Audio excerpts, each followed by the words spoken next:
guarantee it, that's going to be played with playoff emotion and intensity. And the Bears win the toss, and Ray Wershing gets the game underway and kicks it to Willie Gault at the 10-yard line.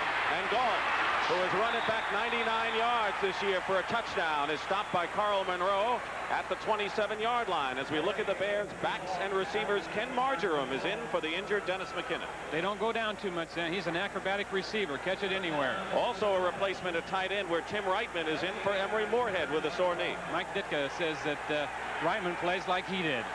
That's pretty good. Not bad. 1st and 10 at the 27-yard line for the top-rated passer in the NFC, Jim McMahon. Matt Suhey and Walter Payton in the backfield. Suhey goes in motion. Passing on 1st down. McMahon finds Payton out of the backfield. And Payton brings it up to the 34-yard line where Ricky Ellison and Dwight Hicks make the stop. So they go to the air on 1st down. This is the base defense for the 49ers. We'll see a lot more up there. 7 defensive linemen. You'll see it all. They still haven't gotten Fred Dean on track. Who's been really outstanding in that group? Todd Shell's an emerging star at outside linebacker. And we'll be talking a lot of the big switch. Hicks for Lott, cornerback for safety. Neither one of them like it, but that's the way it is right now. 2nd down and 3 at the 34-yard line. Ken Marjoram comes out to the left, Gault to the right. McMahon to pass again. Can't find his first. And hits his tight end, Tim Reitman, for a 1st down into 49er territory at the 42-yard line. Ronnie Lott makes the stop, a 24-yard pickup. Watch, this is just good protection up front now by the Chicago Bears. McMahon with all kinds of time to look around. He's going right. Reitman runs across short, has plenty of time against the zone, and there's the completion. Good job by the offensive line of the Bears. No pressure on McMahon. Originally a number 3 pick back in '82. He was the first player signed in the USFL out of UCLA. Tim Reitman, the tight end for Emery Moorhead. 1st and 10 at the San Francisco 42.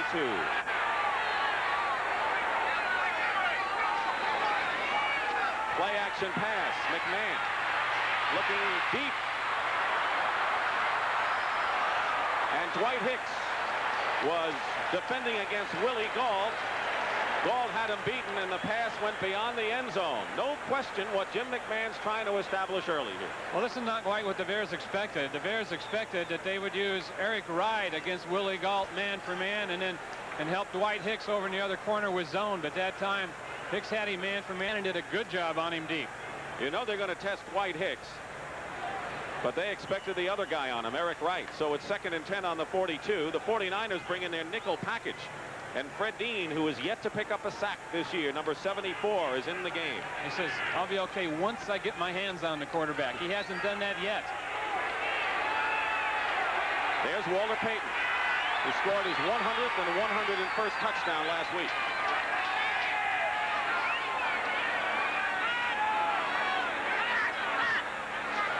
Someone moved, and there's a flag. Matt Suhey on a draw play.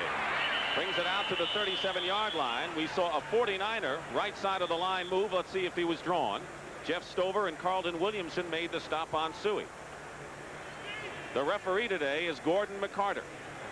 And the penalty is against San Francisco.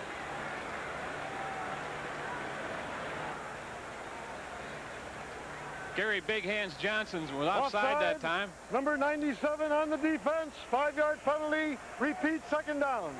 There he is. Watch him move.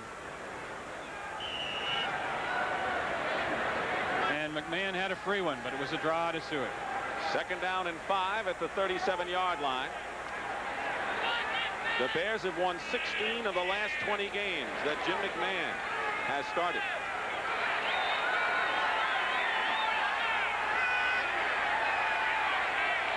Reitman goes strong side to the left.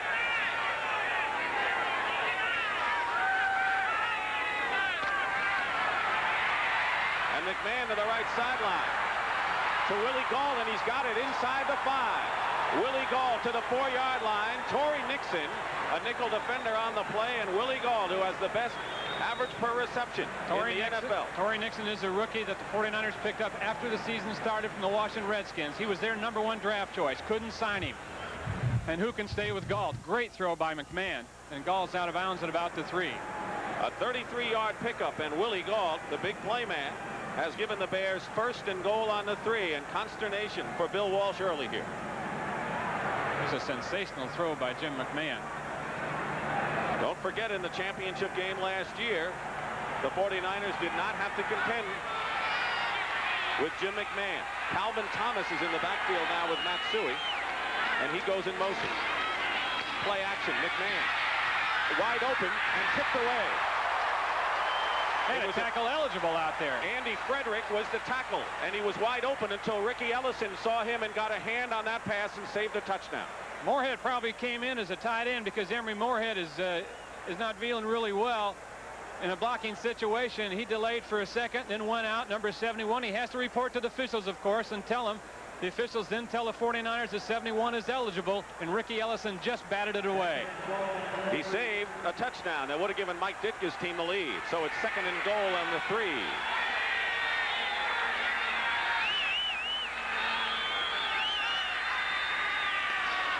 And this time, Walter Payton is in for the touchdown. Walter Payton. That's touchdown number 102 of a sensational career, and a fine block by Mark Bortz, the left guard, and the Bears strike early. Bortz over there, Jim Covert the tackle. Walter Payton told us yesterday. I asked him, I said, what play would you like to run if it's your favorite? He said, short yardage. Give me a 4th and 1 when we really need it, or 3rd and 2 down close to the goal line. Right in this kind of situation when we need it, I'll take it. A good kick out block on Eric Wright, and Walter doesn't need a whole lot of them. And now Kevin Butler, who's the leading scorer in the NFL. Steve Fuller is holding to try to add the 7th point here early. And Butler is now a perfect 20 for 20 on the year. And with 12:31 remaining in the first quarter, the Chicago Bears score on their first possession and lead at 7-0. The key play is a 24-yard pass to Tim Reitman, the tight end, and a big 33-yard strike to Willie Gault to set up this touchdown. 6 plays, 73 yards. We want to welcome the viewers who saw a surprise today at Veterans Stadium, where the Philadelphia Eagles defeated the St. Louis Cardinals 30-7. This is Dick Stockton along with Wayne Walker. And here in San Francisco, the champions against the would-be champions. The Bears have struck first and lead 7-0 on a 3-yard run by Walter Payton on the Bears' first possession of the ball game. They're both calling each other the best team in the league. Mike Ditka still said the 49ers are defending champions. They're the best. We haven't been fooled by watching the films, by looking at Minnesota and New Orleans, the 2 teams that beat San Francisco. On the other side of the coin, Bill Walsh is saying the Bears are the best. I'll tell you, we were impressed with the Chicago Bears, though, the players we talked with yesterday. They seem to act like they're winners. You can see the skin portion of the infield, even though the baseball season is over here in San Francisco and maybe over for good. They have not covered the skin portion with grass yet. Well, they've only had a week to do it. In 2 more weeks, the 49ers play here again against Philadelphia, and I'm sure the facade will be in then. Kevin Butler will kick off. Carl Monroe and Derek Harmon are back for the 49ers, and it's going to go to Harmon at the 3. And Harmon brings it out to the 20-yard line, where the tackle is made by Calvin Thomas. We mentioned the key block by the left guard Mark Bortz on Eric Wright. Wright will come across for the force. Bortz will kick him out here, and Payton makes the run. Take a look at it. The left guard Mark Bortz on the pull. The cornerback 21 Wright is up. There's the kick out right there by Bortz. You'll see it. Right there's the key block, and Walter goes on in. 7-0. Chicago first and 10 at the 20 for San Francisco, and Joe Montana trying to get it couple back, overthrows Dwight Clark, who's covered by Leslie Frazier, setting the 49ers offensively for you. And the one thing that they have is a great running attack with Tyler and Craig. But look at Jerry Rice making his first start. A new starter, Freddie Solomon, with a concussion last week, but Rice has shoulder problems. Same offensive line. Key right there is can Fred Quillen handle Dan Hampton in that 46 defense. 2nd and 10. We expect a passing game, mostly short passes from the 49ers. Here Roger Craig takes off and cuts in nicely. A penalty marker is down as Craig carries it out to the 25-yard line, where McMichael and Singletary make the stop. The front 4, and a good one. The penalties against the 49ers. We'll check the rest of the Bears defense after Gordon McCarter unravels this penalty. 49ers, the #2 rushing offense in the conference against the #1 rushing defense, the Bears. Illegal use of hands, number 71 offense, repeat, second down. It's Keith Fawnhorst on the penalty. The rest of the Bears defense. And that's a good unit right there with the youngster Wilbur Marshall really coming on. And the secondary. Gary Fensick, they're saying, playing perhaps the best football of his career. Second down and 20. Back at the 10-yard line. Now you've met everyone on both sides of the ball. Montana pumps, hits Jerry Rice out at the 20, and Jerry Rice. Whistle had blown, no fumble on the play, and Rice is short by about 4 yards of a first down. He picked up 17. Wilbur Marshall and Mike Richardson make the stop on a highly regarded rookie who so far has lived up to his notices. He's at the bottom of your screen right here. Takes off the bump, kind of a little bit of a pick, and he gets through some traffic, and he's wide open. Almost like a basketball pick. He eased through the traffic there, and Montana found him. He's out of Mississippi Valley State. He scored his first NFL touchdown last week against Atlanta, and he goes in motion. 3rd and 3. Fumble. Everyone tripping over each other. It's recovered by the 49ers. Wendell Tyler recovers it. We talked so much before the game about the famed 46 defense by the Bears, Wayne. And here's the key to it. Look in here in the middle. See those 3 men?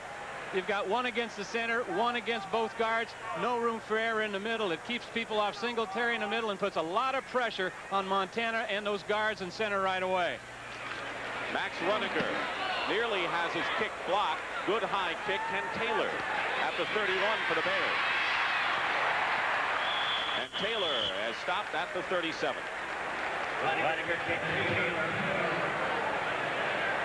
The Green Bay Packers in a tough NFC Central match beat Minnesota today 20-17. As you look at Bill Walsh of the 49ers, they trail the Chicago Bears 7-0. This is Dick Stockton with Wayne Walker here at Candlestick Park in San Francisco in a battle between the defending champions and the team they beat to get into the Super Bowl last year, the Bears. Chicago scored on its first possession, capped by Walter Payton's 3-yard run. Mike Ditka in his 4th year has really revived this Bear team. 1st and 10 Chicago on their 38.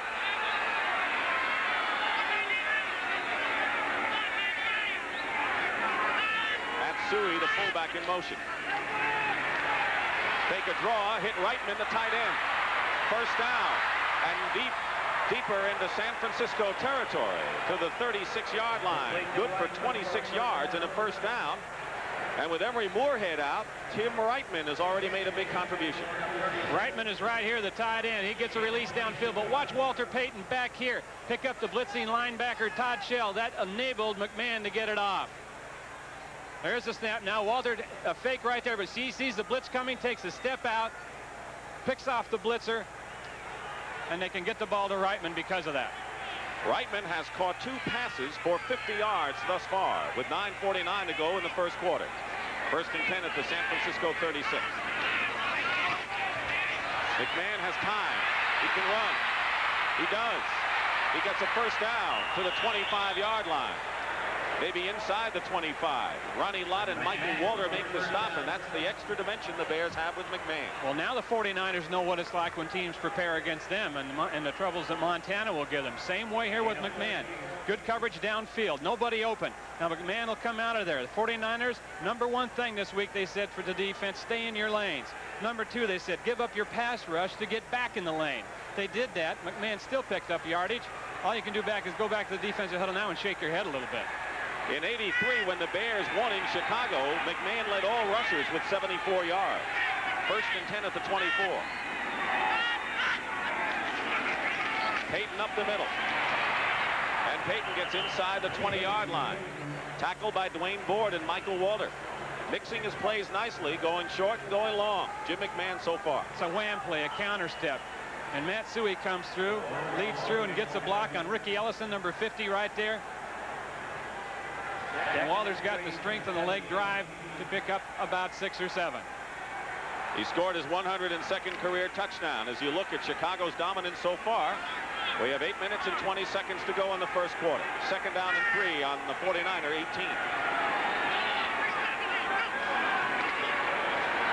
McMahon can't go right, goes left and overthrows.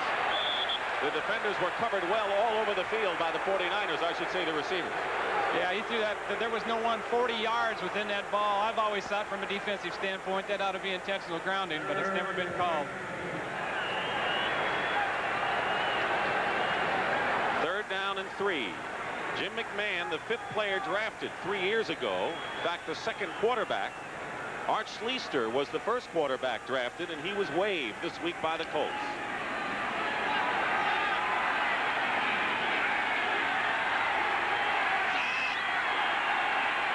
Ball's at the 18.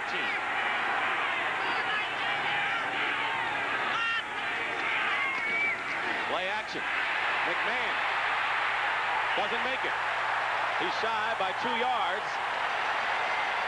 Carlton Williamson and Keena Turner, and Turner got him from behind on a big tackle by Turner, a native of Chicago. I'm not sure whether this was a design play or he just decided not to give the handoff to Walter. It looks like it was designed bootleg. He was going to throw it, nothing there, and so we ran it out, and Keena Turner caught him from behind. Everyone looked surprised on that play except Peyton. So on 4th down, the Bears will try to add to their 7-0 lead. And this will be a 35-yard attempt. Steve Fuller holding Kevin Butler, who is 10 of 14 this year.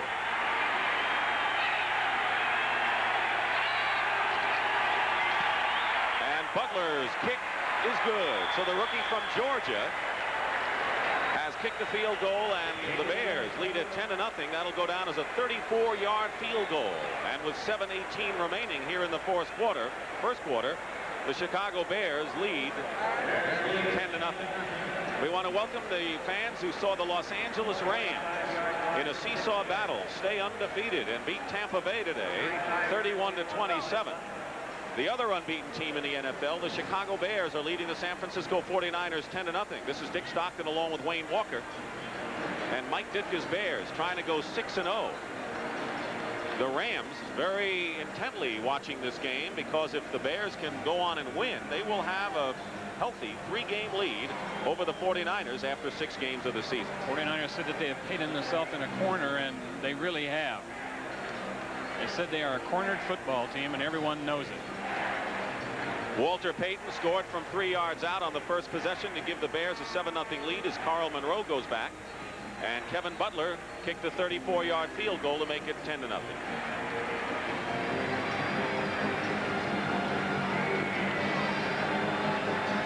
Butler was a 4th-round draft pick out of the University of Georgia. The Bears have 2 new kickers this year. Bob Thomas did the place kicking last year. Dave Finn did the punting. Line drive kickoff. Monroe right at the goal line.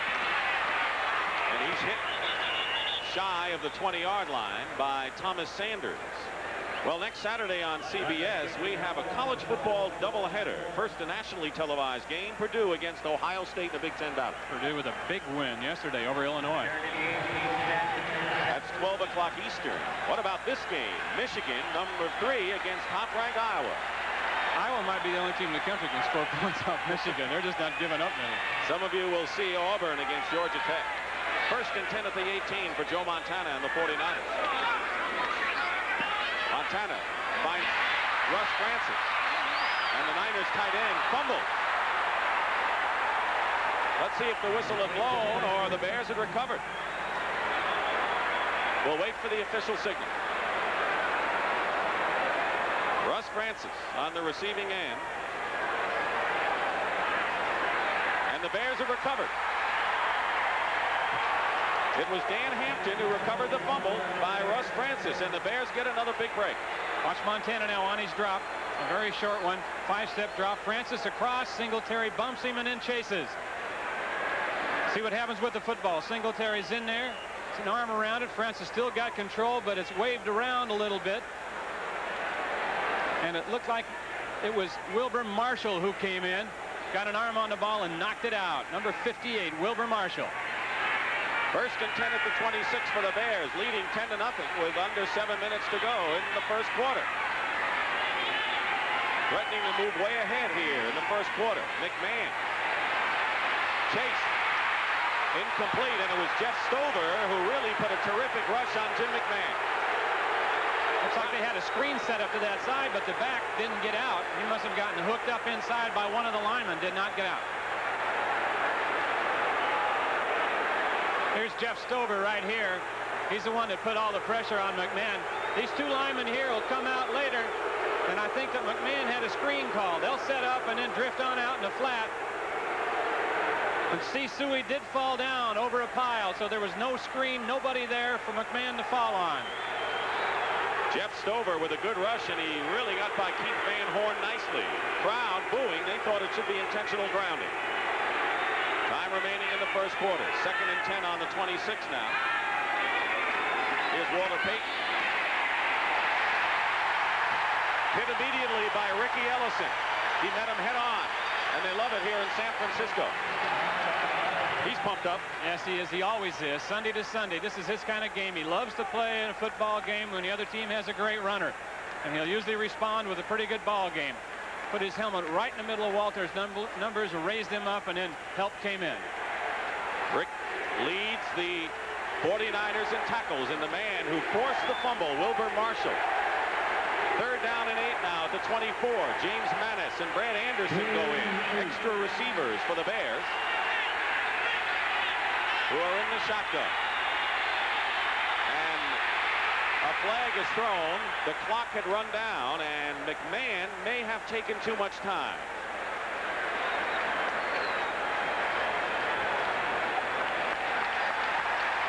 Five-yard penalty. Mike Ditka didn't look at the films of last year's championship game until recently. Game, offense, 5-yard penalty, still 3rd down. Spent a lot of time, Wayne, before he looked at him. Yeah, well, he looked at him once. He said we didn't really break him down until a couple of weeks ago. And then he said that he realized that there are just some little things that they could have done that would have really put him in that game and maybe won it. Looks like they've made some of those adjustments here this afternoon. 3rd down and 13 at the 29. 4 wide receivers for the Bears. Willie Gault. McMahon wide open. Is Willie Gault to the 22-yard line. He'll be shy of a 1st down. Ronnie Lott making the tackle, but it's good enough to set up another field goal opportunity for Kevin Butler. They didn't get the 1st down. They're short by about 5 yards on the play. But Kevin Butler comes in now and will try to extend the Bears' lead to 13-0. Butler kicked a 34-yard field goal just a moment ago. This will be a 38-yard attempt, and this matches his longest field goal so far this year. Fuller is holding.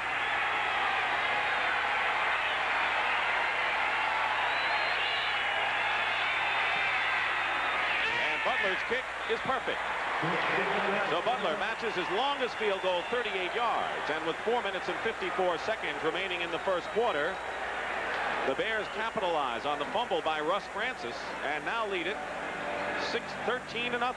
Walter Payton's 3-yard touchdown run and a pair of field goals by Kevin Butler.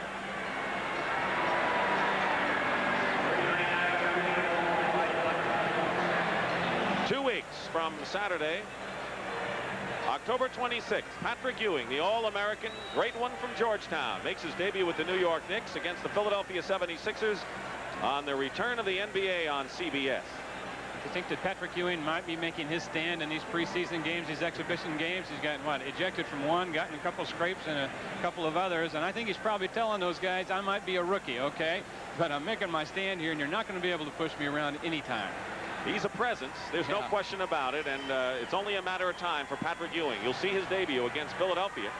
The 76ers have a new coach in Matt Dukas. It is 13-0 with just under 5 minutes to go, and Carl Monroe is back deep along with Derek Harmon, and Kevin Butler will be kicking off for the Bears. So it has been all Chicago so far in the first quarter here. Here's a team that's come from behind in 4 of their 5 victories so far. But they jump out quickly. Monroe at the 2-yard line. And Monroe nearly broke one. Brings it out to the 25-yard line, where Jim Morrissey makes the tackle.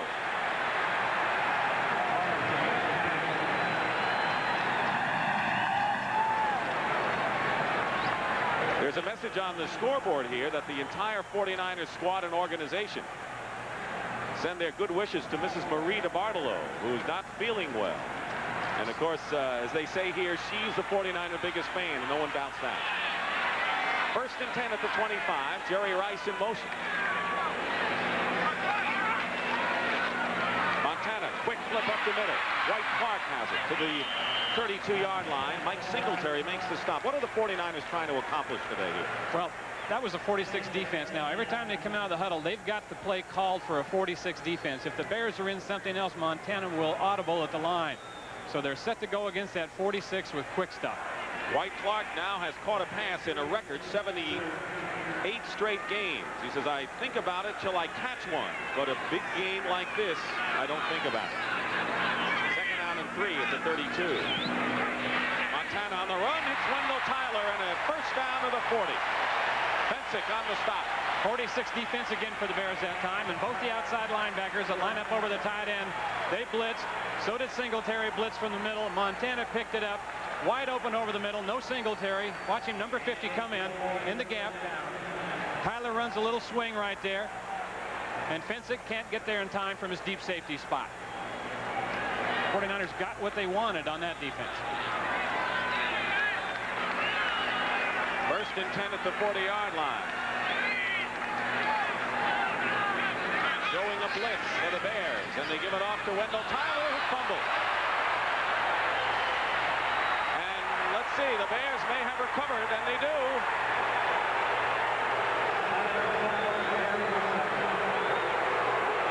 We want to welcome those viewers who saw the Cincinnati Bengals hang on and beat the New York Giants today 35-30 here at Candlestick Park. This is Dick Stockton and Wayne Walker, and in the first quarter it's been a shock for the defending champion 49ers. They trail 13-0. And now Wendell Tyler has coughed the ball up, and the Bears have a 1st and 10 at the 40-yard line. Tyler is number 26 coming into the line. Did not have control of it after the handoff. You see it bobbling around after he got it from Montana, and it was on the ground. Otis Wilson on the recovery. 1st and 10. Jim McMahon's the quarterback. And he's brought down by Jeff Stover. 49ers in trouble there. Had to put a blitz on themselves. Make something happen, and they did. Watch 99, Mike Walter, the linebacker here on the inside, come through. Stover's the outside. That's Walter back there first. He flushes McMahon up, and then Stover comes off a block to make the hit. Keith Van Horn, the right tackle for the Bears, is injured right now. That's been the only negative that has happened to the Bears thus far, with 3:18 remaining in the first quarter.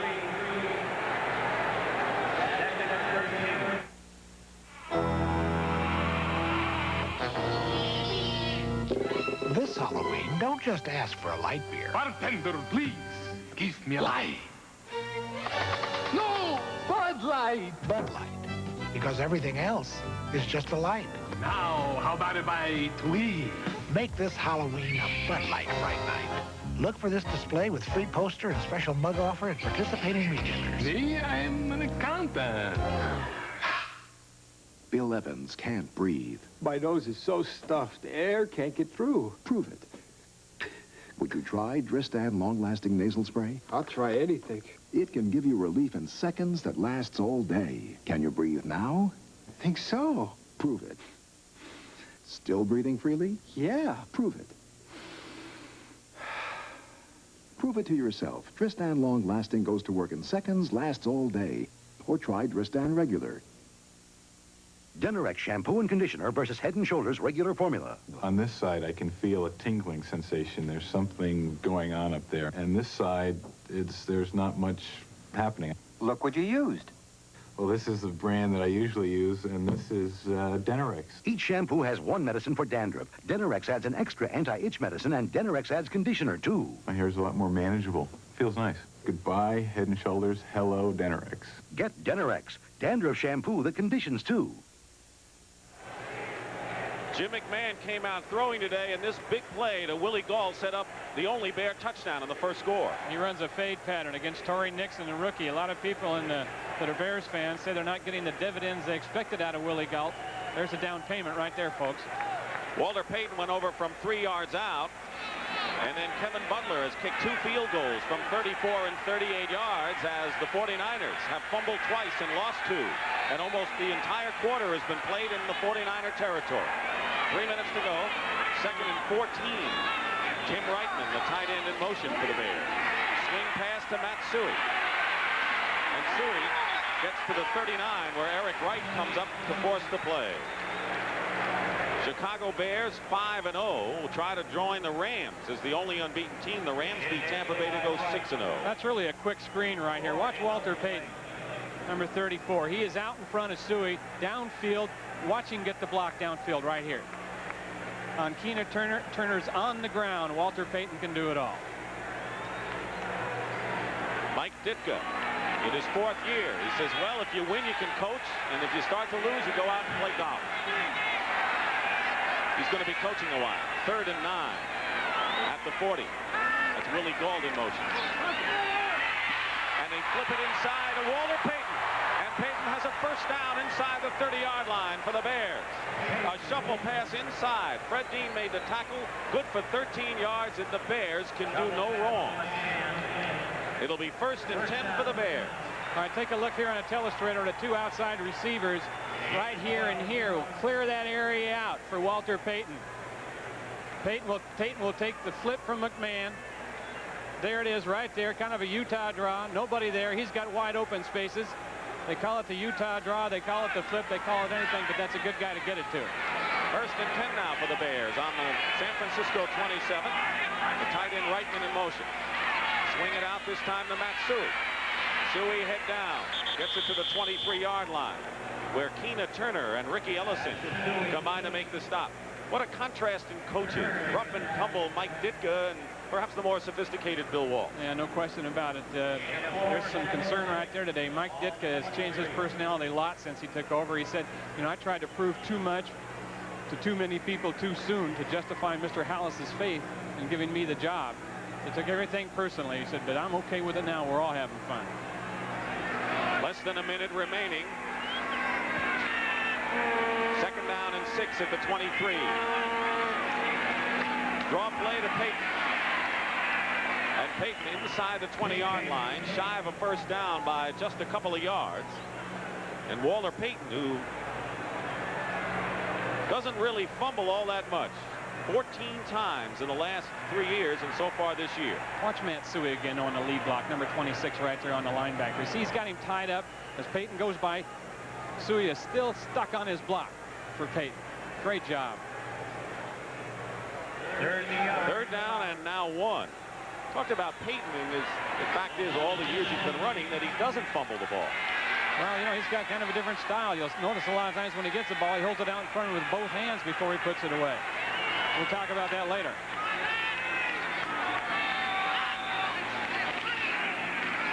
Sui, close.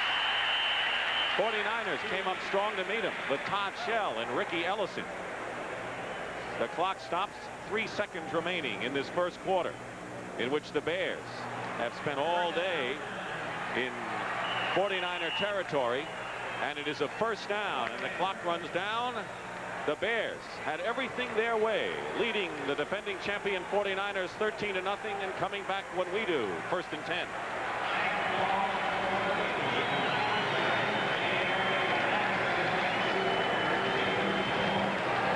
Number 1, Iowa, or see Auburn against Georgia Tech, a college football doubleheader next Saturday on CBS Sports. It's great for kids to be in the NFL Super Pro Club, right, Eric? Right, John, and your kids can join us. Hey, there's an NFL Super Pro. Welcome to the club. Every Super Pro member gets an ID card from their favorite team. Wow. This Super Pro membership certificate. Gee. And their team decal. Wow. And a team calendar with action photos of their favorite stars. The NFL Fun Book. And newsletters full of inside information. And this standing board to track their favorite teams to the Super Bowl. Right, Eric? Oh, yeah? Oh. It's all worth much more than the $7.50 membership fee.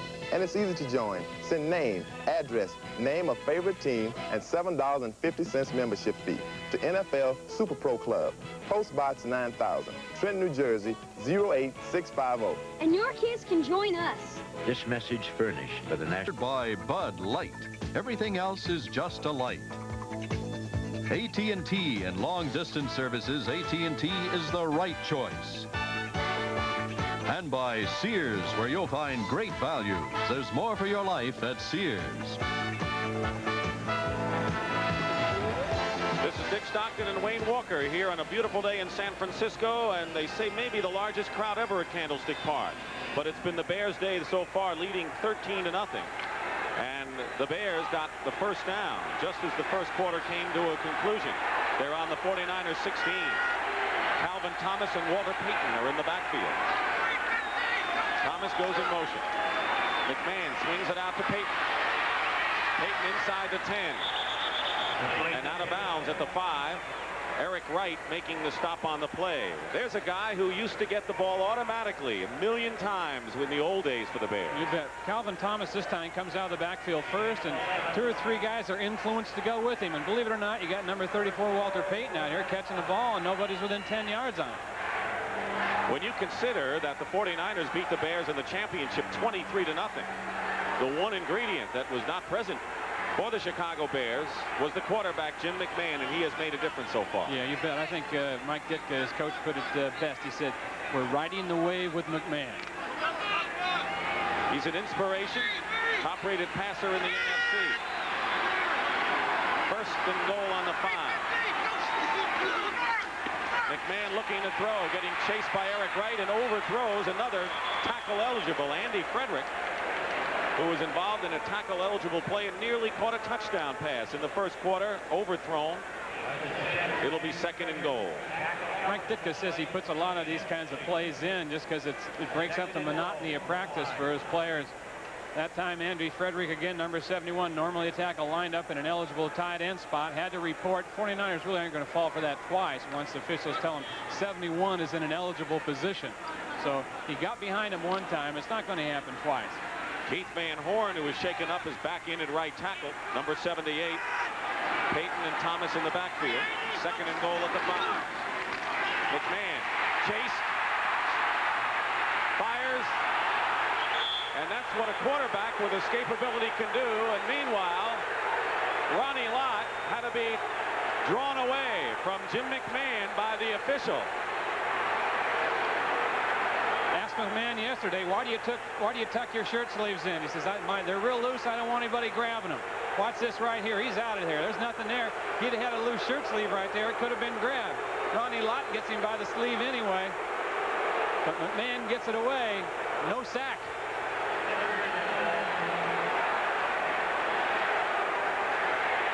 There's the end of it right there.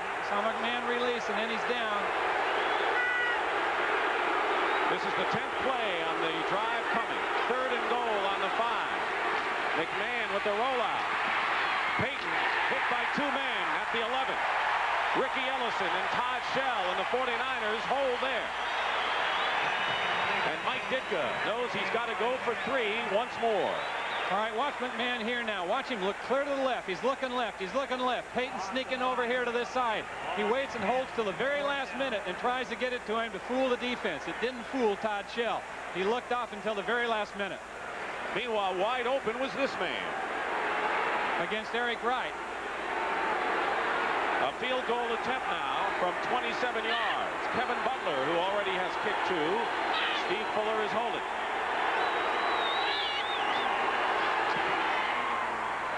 Butler is good. 3 field goals for Kevin Butler from 34, 38, and now 27 yards. So the Chicago Bears take advantage of another 49er turnover and stretch their lead again to 16-0. Mobil 1 synthetic motor oil. The technology behind it gives this driver engine protection he can depend on. And this driver.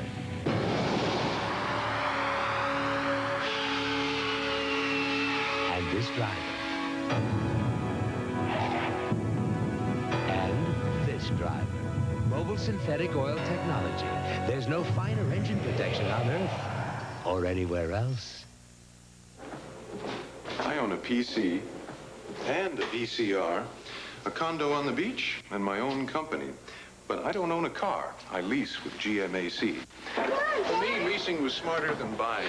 There's no major down payment, and since I worked out the terms with my GM dealer, I can pay less each month. It was easy. Now I've got the new car I want, and leasing frees up my money for other things. GMAC Leasing, only at your GM dealer. For you, it just might be smarter than buying.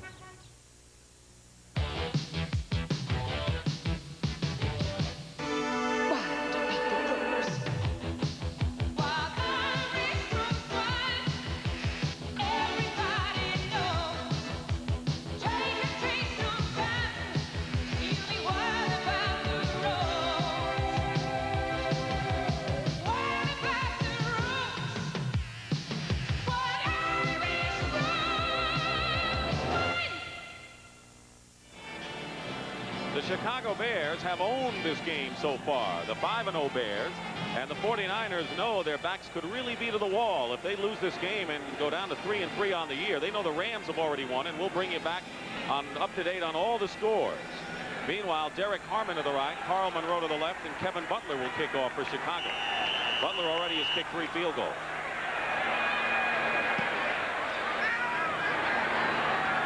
We'll go to Harmon, a yard in the end zone. To the 25 and brings it out all the way to the 30-yard line, where Dennis Gentry makes the tackle. Here are the scores of games so far. 31-yard return, by the way. The Rams stay unbeaten. They're 6-0. They beat Tampa Bay. Denver over Indianapolis, 15-10 in a final score. Tough game. New England over Buffalo. Steve Grogan playing in that one for the first time. Washington over your old club. No surprise there. Green Bay in a Central Division encounter over Minnesota. 1st and 10 at the 30 for San Francisco. Opening minutes of the second quarter. Montana. It's Dwight Clark. Leslie Frazier covering on the play, out of bounds at the 35. Gain of 5 yards. The Browns, they're playing well. And Bernie Kosar had a touchdown pass in that one. Big upset here. The Jaws, Jaworski, Ron Jaworski, 3 touchdown passes for Philadelphia. Dallas over Pittsburgh. It was closer in that until right at the end.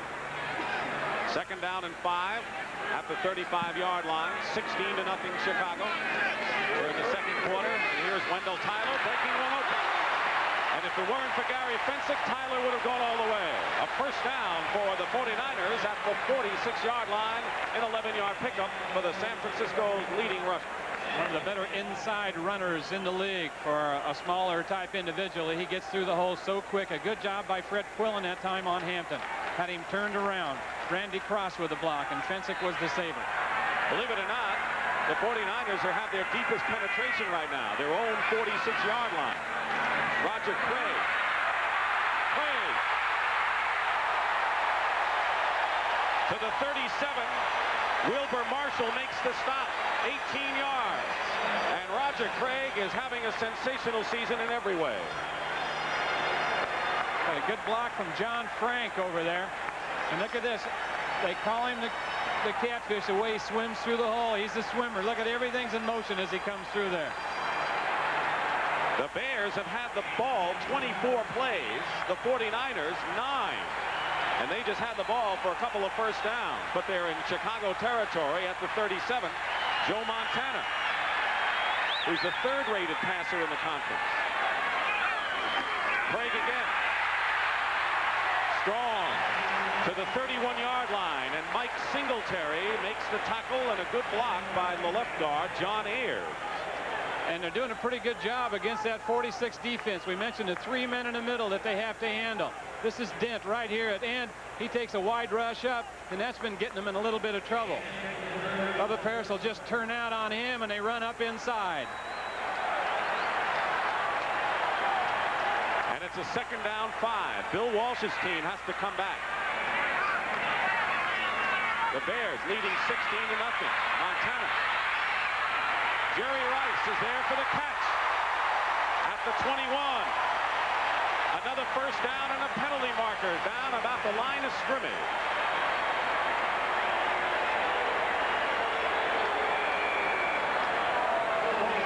And it's going to be against the Niners.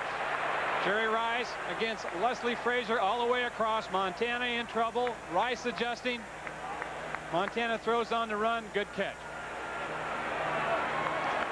Holding, number 51, offense. Repeat, second down. Randy Cross, who's playing with a cracked bone in his right wrist.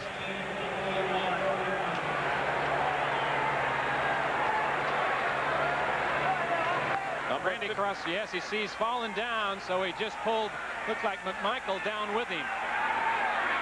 Second down and 15, back to the 41-yard line in Chicago territory, and Montana goes down at midfield, and it was Mike McMichael again. You know, he is outstanding against the run, but he is probably one of the most underrated defenders as a pass rusher. Well, they said that he's having one of his better years. This is his 4th sack of the season. They had a line stunt in there where he come looping up inside, and Montana saw it and went down before the hit. But credit the sack to Steve McMichael.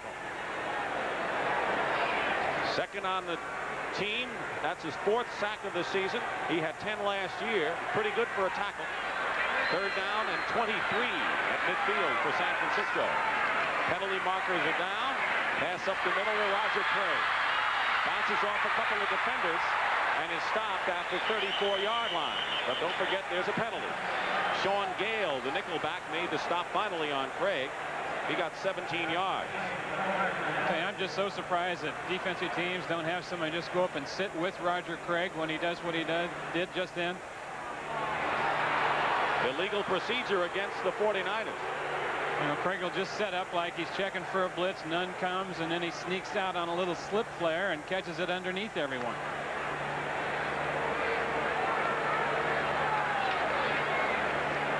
Illegal formation, number 77 offense, not up on the line of scrimmage.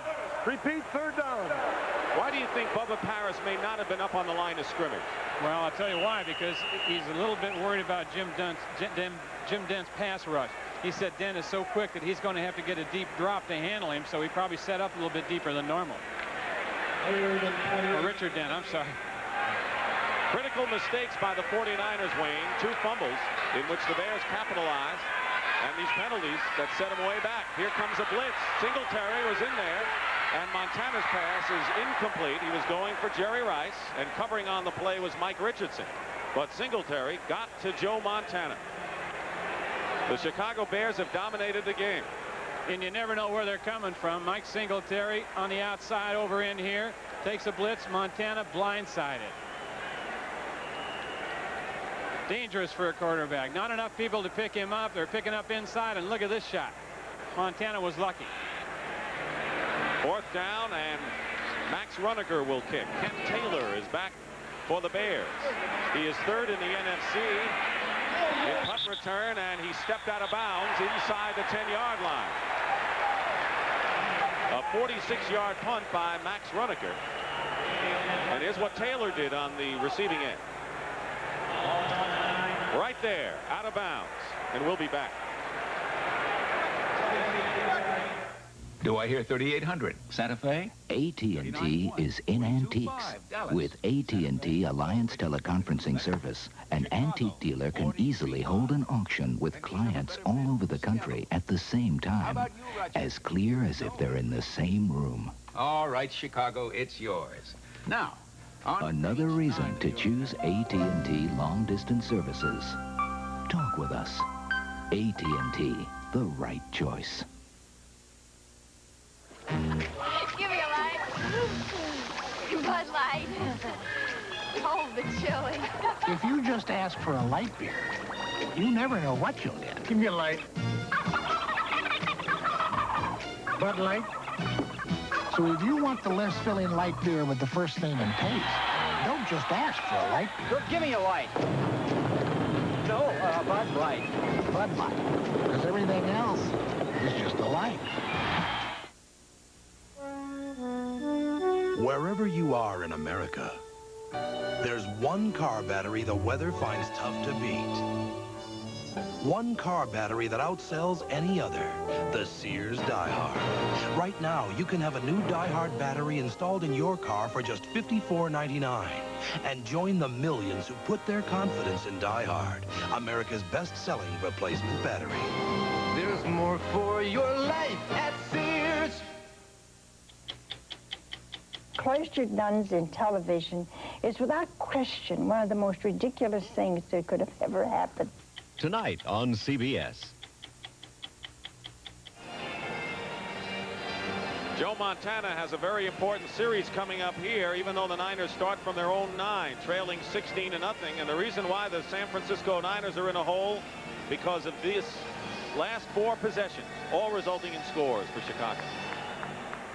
2 of those field goals, the last 2 coming on mistakes by the 49ers, fumbles by Russ Francis and Wendell Tyler. Chicago 1st and 10 on the 9-yard line. Peyton and Calvin Thomas in the backfield.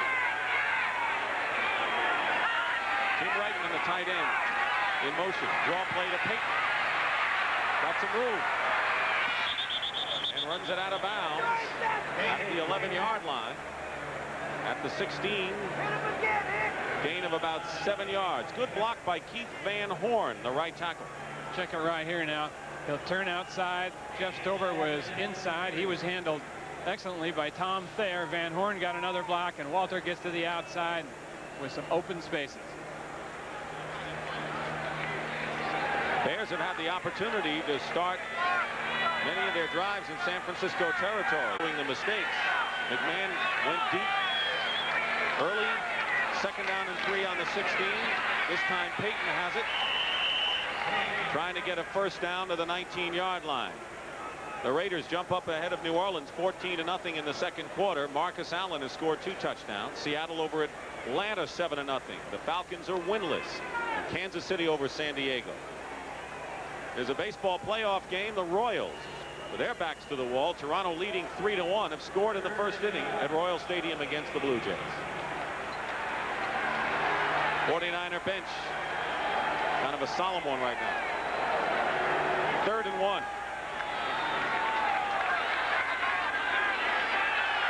Bears at the 18.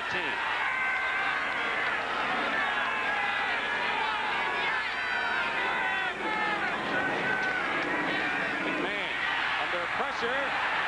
Intercepted by Carlton Williamson. To the 20. He may go all the way.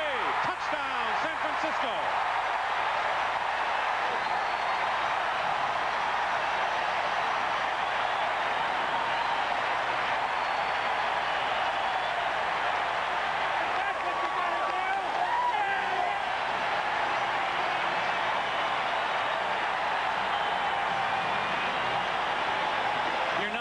Too sure why Jim McMahon threw this ball. Walter Payton faked into the line. Todd Shell was back there with him. He should have taken the sack. He really couldn't see where the ball was going. Carlton Williamson was in center field. He picked it up and was untouched into the end zone. Ronnie Lott with the last block. Coming into this game as a player is down, Calvin Thomas is injured for the Bears. Coming into this game, the 49ers had 4 interceptions compared to 8 a year ago at this time. But this is a big defensive play for the Niners. Look at that, thrown off his back feet. He really didn't have a foot on the ground when he threw. Todd Shell with a big rush. But Carlton Williamson's 43-yard interception return puts the 49ers on the scoreboard. When you're 100% pure beef, the beef goes on. When you're sear sizzled, lean and juicy, McDonald's beef goes on. Your great beef taste goes on and on. You're all beef, your beef, lean and hot. So your big beef taste just won't stop. It's a good time for the great taste of McDonald's. The beef goes on. This fall, millions of people will change their antifreeze, but not their radiator hoses. It's an easy mistake to make, because hoses can look good outside even when they're wearing out inside. So put in Quality Gates hoses the next time you change antifreeze. Because if your hoses go, your car won't.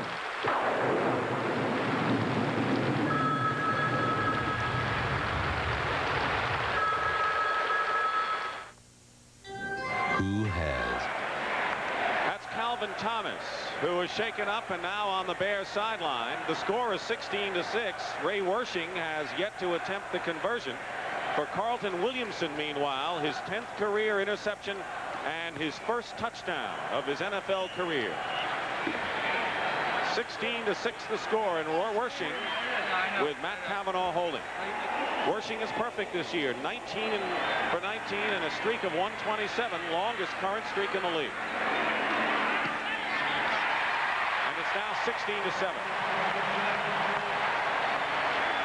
Penalty marker is down.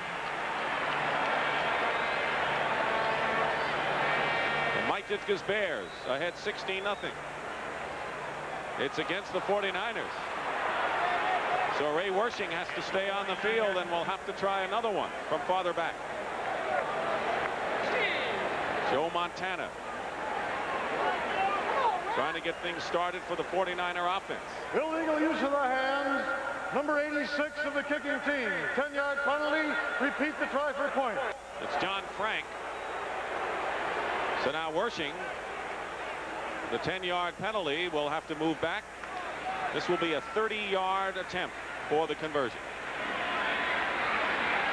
Definitely not a gimme. So it's 16-6. And Wersching adds the 7th point for the 49ers. 8 minutes and 57 seconds remaining in the first half. The Bears lead it.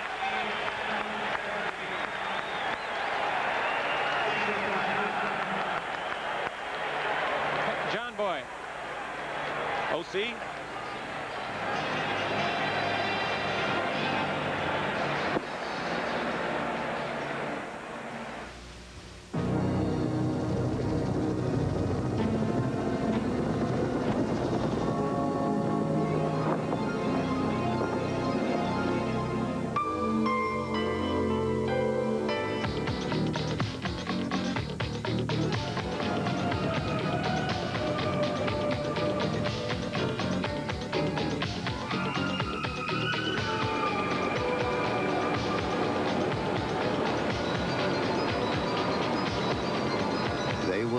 From all over. They will look, they will listen, but most of all, they will learn, and they will be amazed with what will be. The new Accord from Honda.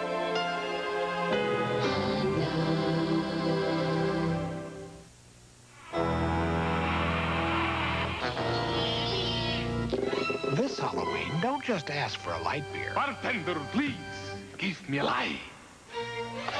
No! Bud Light! Bud Light. Because everything else is just a light. Now, how about if I tweet? Make this Halloween a Bud Light Fright Night. Look for this display with free poster and special mug offer at participating retailers. Me, I'm an accountant. The year's top marathon field, including Olympic champion Joan Benoit, is expected in Chicago for America's Marathon next Sunday on CBS Sports. 16-7 the score. The Bears lead the 49ers, who finally got on the board because of a defensive play by Carlton Williamson. The kickoff by Ray Wersching to Willie Gault at the 9. Gault with a fine return out of bounds at the 30-yard line. Kind of a game in which the Chicago Bears felt that they wanted to show that last year's 23-0 game was no fluke. Already they have proven that, Wayne. Well, they really have. There was no question about this going to be a high-intensity game, and they would hit. The Bears hit right with the 49ers in that game last year. The big difference here early, 2 turnovers by Wendell Tyler and Russ Francis. And then the Niners get back in the game because of an ill-advised throw by Jim McMahon. So the story so far has been turnovers.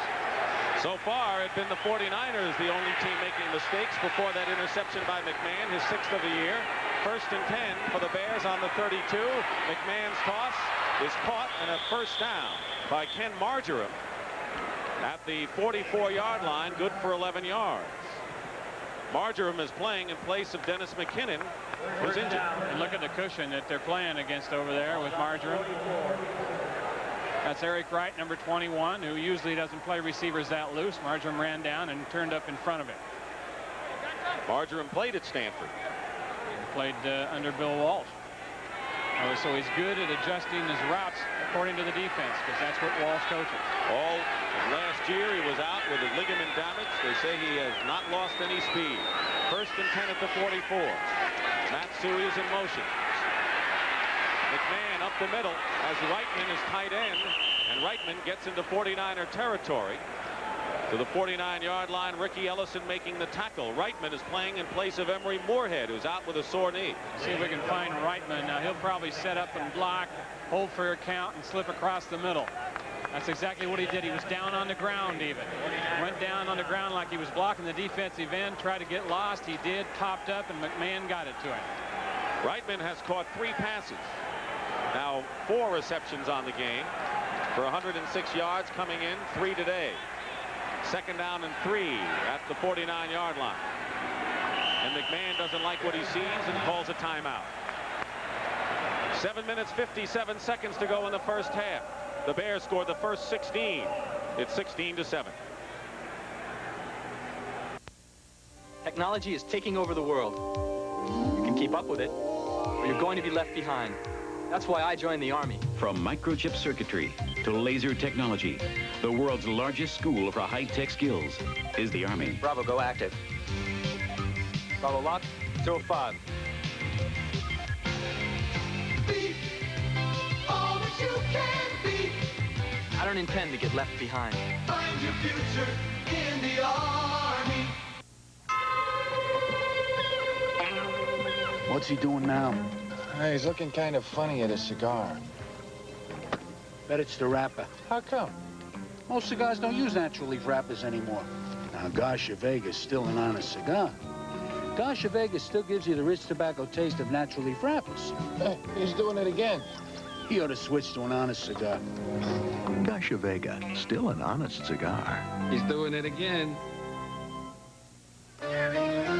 This Bud's for all you guys who know it's how you play the game. It's Bud's for you.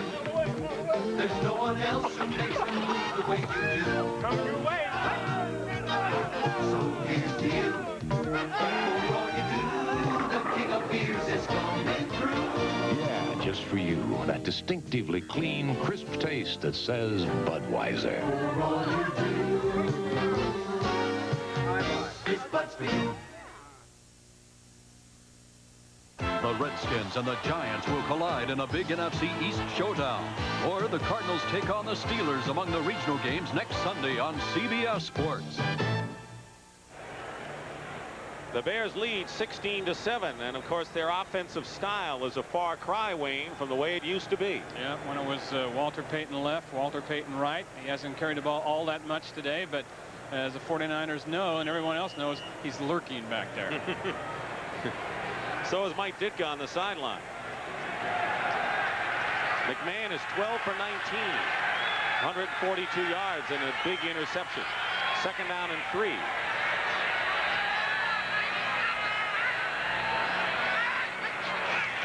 Pitch to Payton.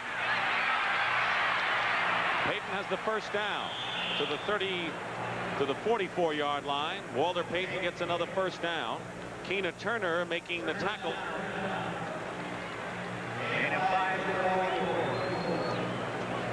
Okay, take a good look now at a real fine block by the left guard right here.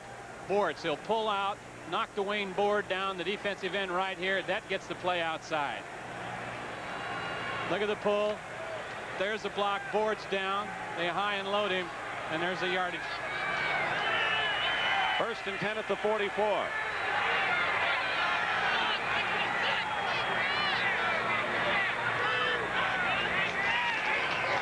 Suey, nowhere to go. Jeff Stover was the man that made him change direction, and then he got some help. Loss on the play of the yard back to the 45-yard line. Ronnie Lott and Willie Gall downfield having a game of their own. Take a look. 42 is a toughie. 83 says, I'm gonna block you anyway. Play's not over. Now it is. They probably like each other too.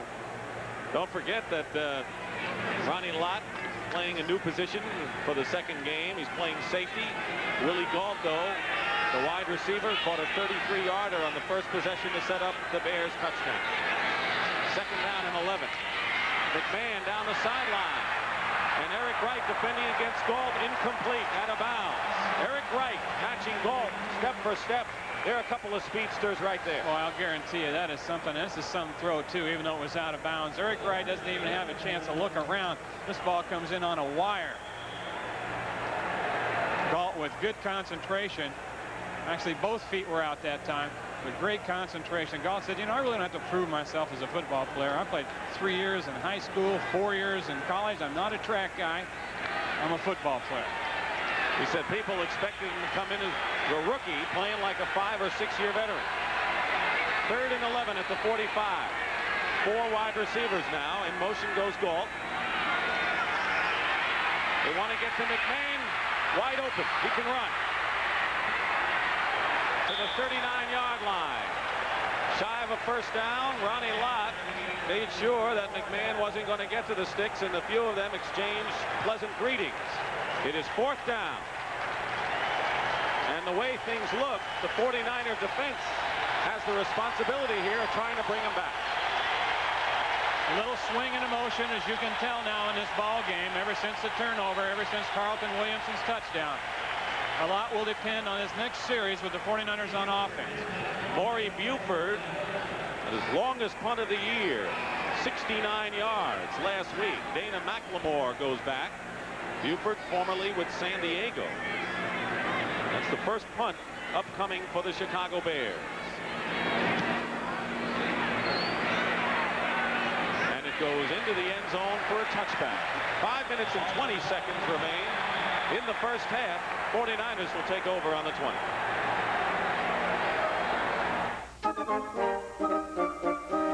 Families have come to us. They believe in liberty, Liberty Mutual Insurance.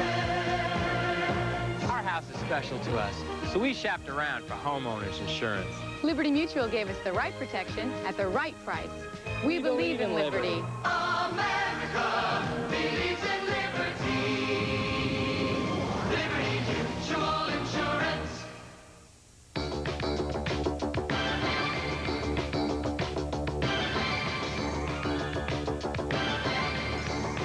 The Honda Prelude SI. We haven't put all the fun at your fingertips. There's a little something for your right foot.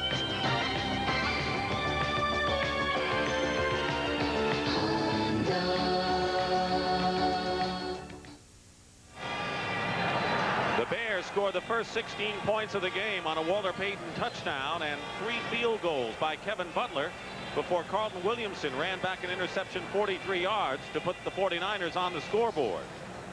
Here are some final scores. The Rams stay unbeaten, beating Tampa Bay. Denver over Indianapolis. New England. Washington.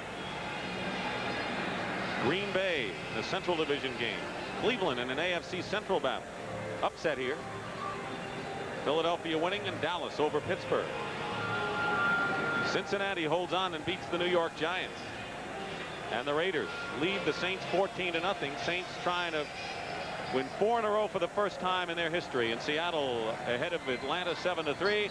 Kansas City Royals lead the Toronto Blue Jays 1-0, playing the bottom of the 2nd inning. Toronto trying to wrap up that American League Championship Series.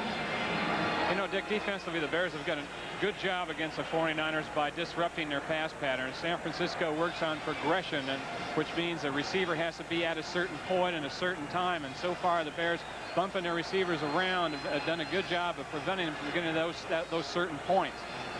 The 49ers will start out this series with 2 tight ends, John Frank and Russ Francis, and Freddie Solomon in at wide receiver as the rookie Jerry Rice gets a breather.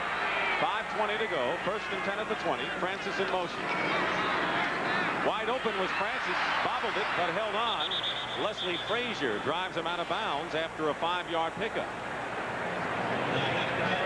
A lot of plays in for the big tight end. Check the drop on Montana here. Now count the steps. 1, 2, 3. That means it's going to be no longer than 6 yards for a 49er pass. Francis takes it out in the flat after going in motion. A 3-step drop by the 49ers means it's going to be in the 6-yard area. A 5-step drop by Montana means it's going to be out around 12 to 16 yards. You can go to the bank on that. 2nd and 5. In motion is Derek Harmon. And Harmon on the receiving end. First down. Just crosses the 30-yard line. 3-step drop. Gary Fensick defending on the play. And let's take a look at the drop that time by Joe Montana. You betcha. We were just talking about it. Watch Montana now. He'll take a little punch step out of here, and then it's 1, 2, 3 steps. Derek Harmon comes on out, and it's in the 6-yard area, right on the money. And we can go to the bank on it. 1st and 10 at the 30-yard line. 5:09 remaining. Jerry Rice is in the game. Solomon goes out. Roger Craig goes outside to the 45 and still going. And it took a hit by Leslie Frazier to knock Roger Craig out of bounds close to midfield after he gained 19 tough yards. And I'll tell you, in a great block by Randy Cross over here, the right guard on the other side of Montana. He'll pull and kick out on the linebacker, Wilbur Marshall, number 58. Take a look. Both the tackle and the guard pull. Fawnhorst is behind, but Cross's block was the key one right there. 1st and 10, Roger Craig. At the 49. Tyler up the middle. Close to a first down in Chicago territory to the 41-yard line. Gary Fensick and Dave Duerson, the strong safety on the play. First down. Good job one-on-one by Quillen on Hampton, and that's always going to be the key in there. If they can get Hampton blocked in the middle. They did. Tyler's the leading rusher. He lost his 6th fumble of the season so far, but he can come back and usually does. 1st and 10 at the 40. An audible. And movement in the line. Montana called an audible. What was the plan? To call an audible against the regular defense and just try to attack the 46? They have all their plays called in the huddle against the 46. They're going to audible. 51 offense. To the other defenses, but the Bears were in the 46 that time.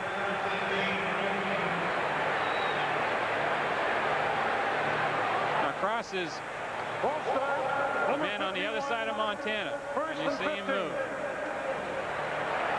6th penalty against the 49ers. First down and 15, Randy Cross.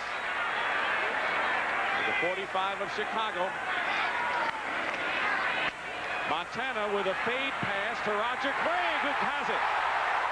He beat the linebacker, Otis Wilson. 14-yard pickup and another first down. Or close to it, short by a yard. Big blitz this time, which meant that you got people coming. And Roger Craig gets on the linebacker. Safety blitz from here. They come on in. And safety blitz Fensick up the middle. They missed it by a yard. 2nd and 1. Mike Wilson in his wide receiver to the top of the screen. 2nd and 1 at the 31 of Chicago. Montana has some time, and down he goes. Richard Dent, who had a remarkable season a year ago and has been kind of slow getting underway this year. Of course, he's looking for contract negotiation. Gets a sack here. Jim Dent, number 95, bottom of the screen, working against Bubba Paris. Gets an outside. Richard Dent, I keep saying Jim. Richard, don't get mad at me. You're up here. He's down there. Still don't want him mad at me. You know, you can run and you probably can hide, too. 3rd down and 6 at the 36-yard line. Jerry Rice in the game and in motion on the left. Montana looking his way. He's got Rice.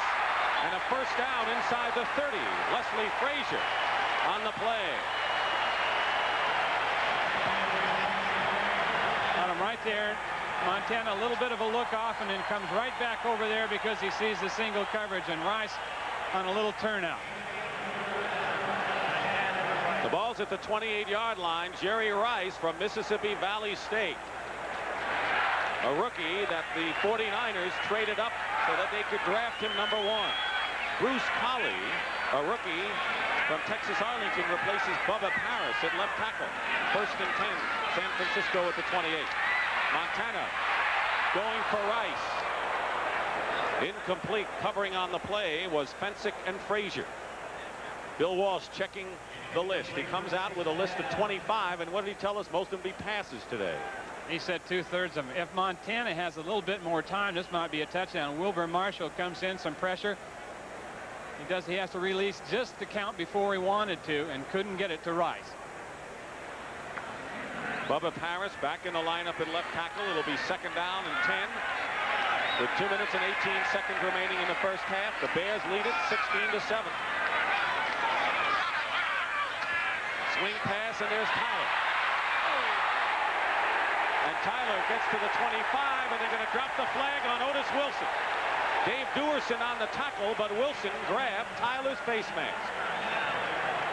And the Bears will pay for it.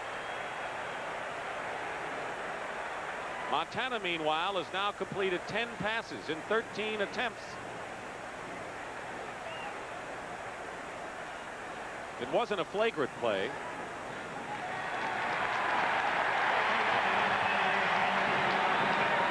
See what the 49ers now, Dick, are getting those matchups that Bill Walsh told us he wanted. He said, I'll take Roger Craig one-on-one against anyone. He's been getting that. Face mask, 5-yard penalty, enforced from the end of the run. Repeat, 2nd down. This time he gets Roger Craig, number 33, drifting through 55. Look at nobody around him. Wendell Tyler inside. And there's the face mask. Bill Walsh told us yesterday, he says this game more than any other is a game of matchups. 2-minute warning is upon us here at Candlestick Park. It'll be 2nd and 2 for the 49ers when we return.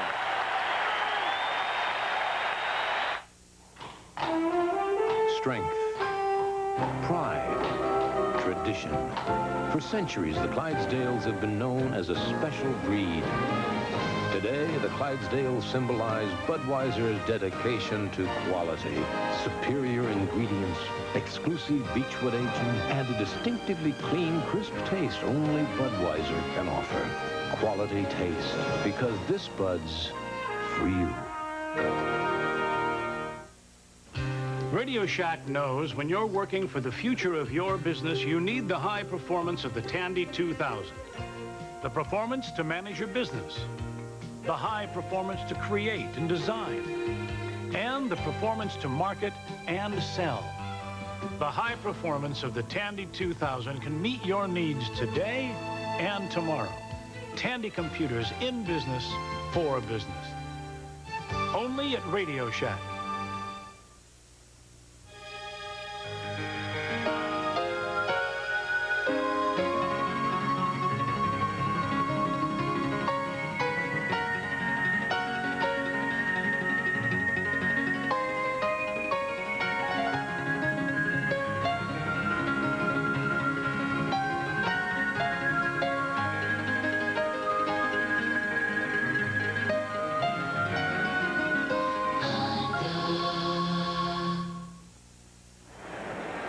We've had the 2-minute warning, and of course Roger Craig with 2 big plays in this series. And when we talked about Bill Walsh saying that this is a game of matchups more than any other, he was specifically referring to Roger Craig. Well, he was. He says if I can get Roger Craig on anybody, I'll take the edge in that matchup, along with Jerry Rice, same way. And they've been getting it. And you saw what an influence Craig was that time on that last play. He influenced the linebackers inside, and Tyler got out to catch the pass.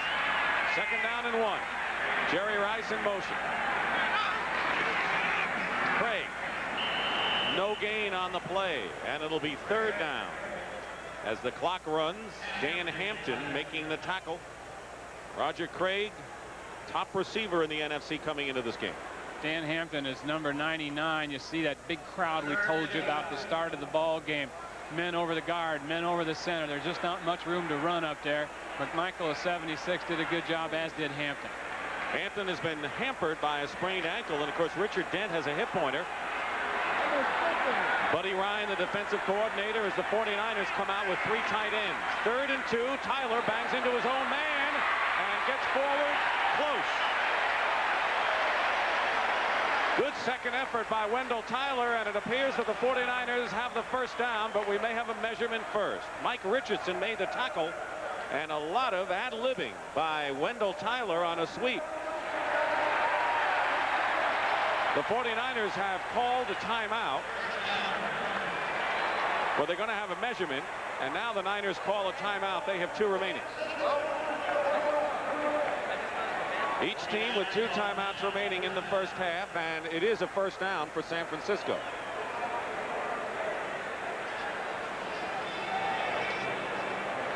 Short yardage situation now. Look how tight everyone is. Look at the lineman up there tight.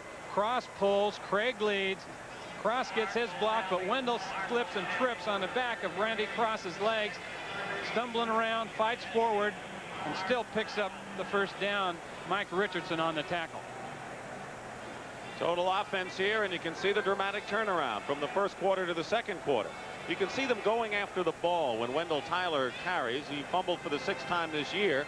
And of course, Walter Payton, we talked to him yesterday, he hardly ever fumbles. Now, Walter Payton says that, I told you, he carries that ball out in front of him a couple steps with both hands before he puts it to one side or another. He says he does that because he doesn't know which way he's going to make his cut right away. He does it to protect it. He and Wendell talked with each other in the Pro Bowl game. He says, we didn't really talk about fumbling. He said, but we talked about working out and staying strong. He says, I have a lot of respect for him. He has a lot of respect for me. Well, Payton said he's got big hands, strong arms, and maybe that anticipation. Yeah. That's another factor. But, you know, it's almost, those are the things you take with Wendell Tyler as a running back. He just has that style where the ball hangs out a little bit as he's getting his balance and making his cuts. He'll make some great ones, but there's always that chance. 1st and 10 at the 17. Montana pumps, fires. Rice, incomplete. Jerry Rice, incomplete. Mike Richardson defending on the play. He had him. And I think that was the correct call, too. Even from up here, it looked like it bounced off the grass. We'll get a better look than anybody at this shot. Montana pumped and looked left, and it's on the ground. Good call. 13th play of the series coming up now for the 49ers with 1:08 showing on the clock. Rice has caught 2 passes for 25 yards. 2nd down and 10 for the 49ers. Freddie Solomon replaces Rice. And the ball still at the 17.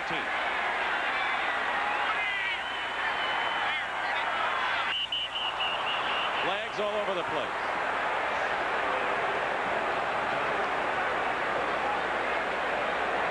'49ers have been heavily penalized so far in the first half. 71 offense. And it's Farnhorst again. 7 penalties in the first half against San Francisco. Well, Dick Farnhorst has a tough job. Now, on that 46 defense from the right tackle, they want him to slide down and block the man that's over Randy Cross a lot of the time and help him out. And he just wanted to get a little extra start on that, probably because that's such a tough block to make. 2nd down and 15. Freddie Solomon is in the game, and so is Mike Wilson now for the 49ers. Ball back at the 22-yard line. Montana steps up. Down he goes. Wilbur Marshall and Otis Wilson, the 2 outside linebackers, come in and sack Joe Montana for the 3rd time in the game. Look at those, top of your screen now, the linebackers. And here they come. 55 Wilson, 58 Marshall, 46 again. By the time of the championship game, this time into the championship game last year, the 49ers had forced the Bears out of that 46 defense almost entirely. Bears are using it now, and it's still working, so they've made some adjustments. 49ers call a timeout. They have 1 left. Coming into this game, Joe Montana had been sacked 14 times. After 5 games last year, he had been sacked only 7 times, and now he's gone down 3 more times. And you can see how well the Bears do when they get to the opposing quarterback. The Bears last year set an NFL record with 72 sacks. They were kind of short of that pace coming into this game, but they have gotten Montana at the right time. Well, there's a guy that runs that defense right there, Buddy Ryan, talking to Gary Fensick and Otis Wilson. Fensick makes the calls in that defensive secondary, and that guy makes all the calls, period, Buddy Ryan. Well, as a result of that sack, this could result in a long field goal for Ray Wersching at about 47 yards right from here. The ball is at the 30-yard line, and you know, Wersching, who has kicked a 42-yarder this year, his longest field goal, had been struggling till the tail end of last year and so far this year from the longer range. Well, he's been struggling, and I think it's because they've changed holders on him. Montana was his holder, and now it's Matt Cavanaugh. Whether you realize it or not, that does a little bit to you mentally. Meanwhile, 3rd and 23. Montana chased again. He's got Clark, and Dwight Clark is out of bounds. That'll change things considerably for Ray Wersching. Leslie Frazier knocks him out of bounds. The ball now at the 15-yard line. And a 15-yard reception by Dwight Clark. Isn't it amazing? You know, through the years, it's almost like these two guys have wireless headsets. Montana and Clark. Whenever he gets in trouble and runs out, it's almost like he can send a message to Clark, make your cut to the right because that's the way I'm going. Clark just adjusted to Montana coming out of that pocket, and there was the result. Ray Wersching 4 for 7 in field goals. This will be a 32-yard attempt. Matt Cavanaugh holding. A short snap, but Wersching's kick is good. Great job by Cavanaugh. That ball was on the ground, and he got it set up perfectly for Wersching. 32-yard field goal for Ray Wersching brings the 49ers that much closer. And with 49 seconds remaining in the first half, it is now a 16-10 ball game. And Wayne, would look to be the makings of a Chicago blowout early on with a 16-0 lead. The 49ers have come back, and it was all spurred on by Carlton Williamson's interception return for a touchdown. It was. I know that McMahon would like to have that throw back, especially on 3rd and 1. Next Sunday, it all starts, of course, with the NFL Today. Here are the games. The 49ers go to Detroit to face the Lions. The Redskins, who won, play the Giants, who lost, and here are the rest of the games. Check your local listing.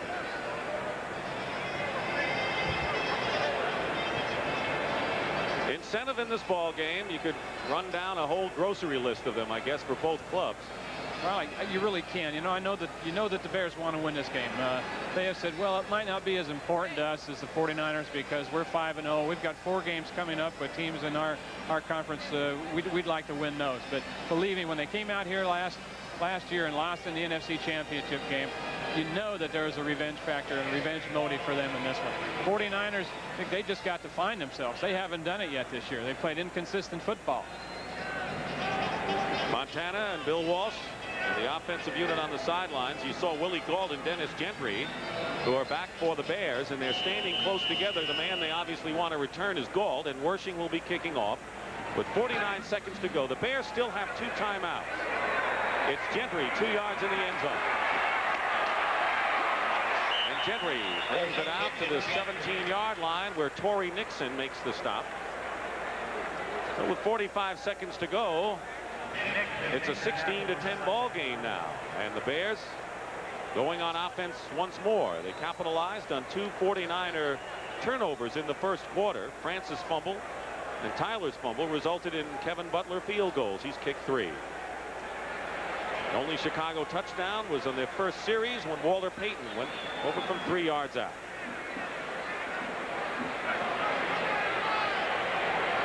Bears have come from behind in 4 of their 5 victories, including last week against Tampa Bay. Now they're trying to hold on to a lead. Matt Suhey and Dennis Gentry in the backfield. But McMahon's throwing. Suhey tripped up by Williamson at the 21-yard line.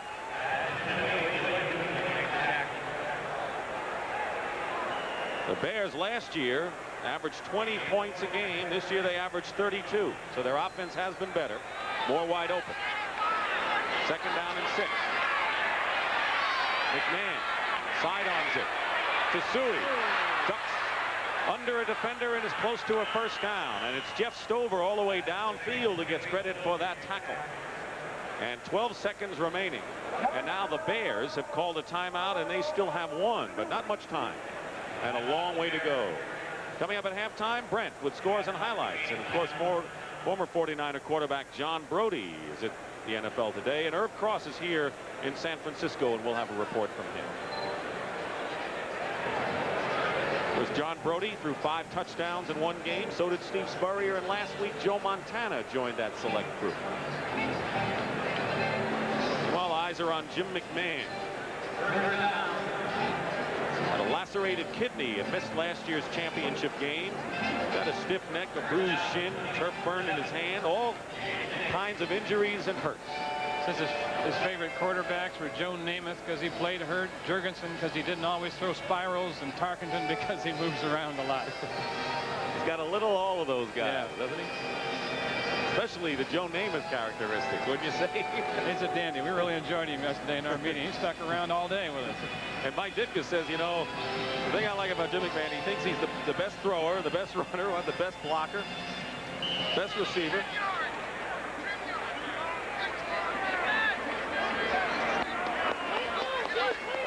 Mike Ditka certainly calmed down last year or two, and that's what winning will do for you, too. I wish he'd have calmed down when I was playing against him. 1st and 10 at the 28. 12 seconds to go. And they're going to give it to Payton on the draw play. And the 49ers finally bring Payton down at the 41-yard line. 4 seconds remain, and the clock stops. And the Bears now with no timeouts remaining. That was a 13-yard game. What are the Bears trying to do here? Because they had 12 seconds to go. They go for a draw, waited a bit before calling the time. I think they were trying to pop Walter for a little bit longer than that, and then perhaps get down and call a timeout so they could kick a long field goal. Here, you know, they could almost take a long interception here. They could almost take the chance of throwing it down on one of those Hail Mary type things here, because if the 49ers did intercept, it would be very unlikely for them to run it back the length of the field for the touchdown. It's one of those 50-50 deals. We'll just have to wait and see. Manu Tuiasosopo is leaving the field, as well as Roger Craig. Of course, Craig's not likely to get his hands on the ball. He seems to be all right. There's Tuiasosopo. As the 49ers come out with their nickel package defensively, and that means Fred Dean, Big Hands Johnson, Dana McLemore, and that group. 4 seconds to go. The Bears 5-0. I don't know. This is the first time since the '63 title game that they've won their first 5 games. Title season. And they lost only 1 game to the 49ers that year. Maybe the last play of the half. Payton. And it will be. Payton's still going. Tries to get him out of bounds. It wouldn't have mattered. Jeff Fuller knocks him out of bounds. It was the Bears for the first 20 minutes, but Carlton Williamson's interception helped make the game closer at halftime at 16-10 Chicago. At your local Honda dealer. Budweiser. For all you do, this Bud's for you. And by Liberty Mutual. For your auto, home, life, and business insurance.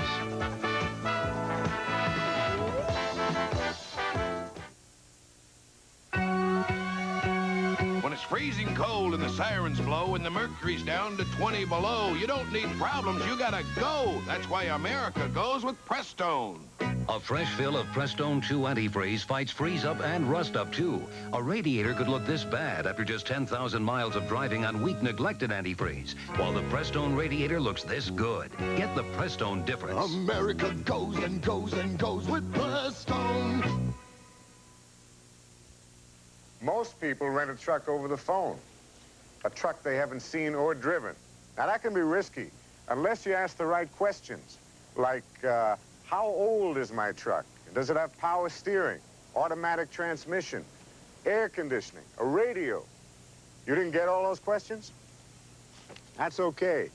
Just ask for the truck that's the same color as your yellow pages, Ryder, and that'll answer all your questions. Ryder, the right move. Monday on Scarecrow and Mrs. King. I want you to spy on Lee Stetson. Amanda's loyalty is tested when a triple agent secret could bring down the entire agency. Run for it! And Allie gets more than she paid for when her job ad ends up in the personals. This guy sent his picture. It's not of his face. Then the music, the magic, the excitement. It's country music's biggest night of the year. Ann Murray and Chris Christopherson host the Country Music Awards live from Nashville Monday.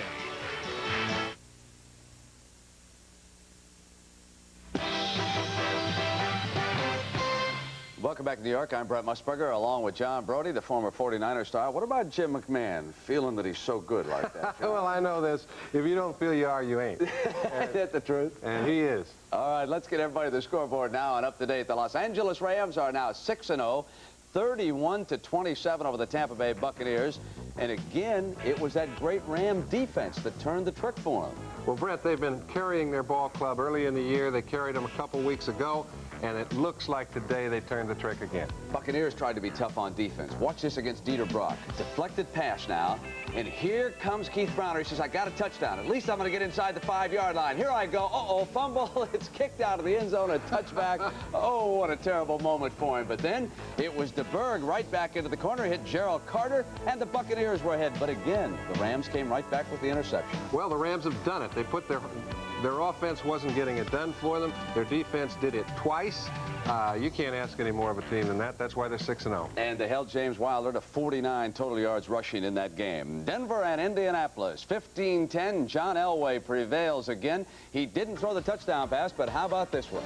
Well, John Elway can get it done. They seem to win without scoring a lot of touchdowns, and they usually call on John. He threw for 259 yards, and that was the prettiest play of the game right there. New England today, the story now, they have lost quarterback Tony Eason, separated shoulder. We do not know if he's going to go on injured reserve. They've called up a new quarterback. But what about the job that Steve Grogan did, John? Well, Steve Grogan's been an outstanding talent for years. They benched him because they weren't going well. He's never been on a real outstanding team. I don't think this one is either, but he did get them a win and got them up to 500. 2 wins in a row for the Washington Redskins on Monday night, and now this afternoon against Detroit in RFK Stadium, and the diesel was turned loose. Well, Joe Theismann's no fool, and their team has been playing to the personality of old. Joe threw well, but they did give it to number 44 for 2 strikes. And 112 yards right. and 25 carries. Hey, Green Bay and Minnesota. Folks, you're not going to believe this. Time is running out. About 1:17 to go, and Bud Grant faces the field goal or touchdown situation all over again. He says, well, second guessers want me to kick a field goal, so I'll do it. Wouldn't you believe it, John? Back come the Packers right away to kick it. Wrong again. He can't be right. That's just the way it goes. There is the winner from Al Del Greco, and the Packers pull it out 20-17, a win for Green Bay. Now, there is a young quarterback at Cleveland John Brody was able to watch today. 21-6. We're going to show you Bernie Kosar's big touchdown pass. What do you think about him? Well, I think Kosar is one of the few fellas that doesn't have to have quick feet. He's got good feet. He moves into the right spot. He can throw the ball to the right target. We saw him throw 2 beautiful-looking strikes today that indicate he'll be around for quite a while. Yes, indeed. Philadelphia and St. Louis. Do you know that this Eagle defense has given up only 4 touchdowns in its last 5 games? Let's hear it for the Swamp Fox and Marion Campbell. What about Ron Jaworski? Well, I think Sid Gilman had a little something to do with it. Sometimes just having a man that's comfortable being around, and that's when Jaworski had his most success. That's when they went to the Super Bowl. Sid was there and he's back. Hard to believe that Neil Lomax will get shut down like that, too, this afternoon. The Dallas Cowboys, they got the big plays this afternoon, 27-13 over Pittsburgh. And, John, you love to get those backs isolated on those linebackers, don't you? Well, particularly if your back is Tony Dorsett. There are some backs that can't run they run like 4th-class mail, but when you get a matchup like David Little against Tony Dorsett, I'll take it every time. They did, and they won easy. Here comes TD again, and Johnny is only the 6th man to rush for more than 10,000 yards. That means you've carried that mail quite a bit. Take a little curtain call, Tony. You deserve it down there in Dallas. Attaboy. So Tony Dorsett and the Dallas Cowboys, they finally beat Pittsburgh. Through the years, they've had a lot of trouble with that team. Cincinnati over the New York Giants. Wild and woolly, 35-30. Phil Simms threw the ball 61 times. He's got to have a sore arm, John. That's right. And whenever you have to throw the ball that much, you know you're usually playing catch-up football. He was today. You're going to throw some interceptions. He did that. They got a few turnovers. Over 500 yards, nothing to show for it. That's been a bad deal. Exactly. Now, how about the Los Angeles Raiders? They are underway down in the Coliseum. 14-7 over the Saints. Saints trying to win for the 4th straight time. Here comes Marcus Allen. Well, Marcus Allen is a premier runner. There are so many in this league. Every time you see somebody run for a touchdown, you say he's right up there with the best of them, but Marcus certainly is. Seattle needing a win today, and they are heavily favored against Atlanta. It is only 7-6, and yes, they are in the 3rd quarter. Here's Craig to Steve Largent. All my life, I've been listening to Largent catch passes, John. And I'll tell you, if you stick around a few more years, you'll hear him some more. He's a great wide receiver, isn't he? Now, Kansas City and San Diego. And the AFC West, they don't get any tougher than that, folks. And they're deadlocked at 17. They have gone to the halftime of that game. Now, San Francisco and Chicago, we want to bring John in, get his insights to what transpired in the first half. And we will do that right after these messages from your local stations.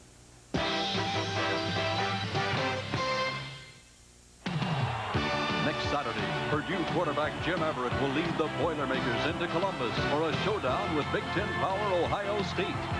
in. It's a battle of national powers as the third-ranked Michigan Wolverines take on Heisman candidate Chuck Long and the #1 ranked Iowa Hawkeyes. Or see explosive Bo Jackson and the Auburn Tigers go against the Georgia Tech Yellow Jackets.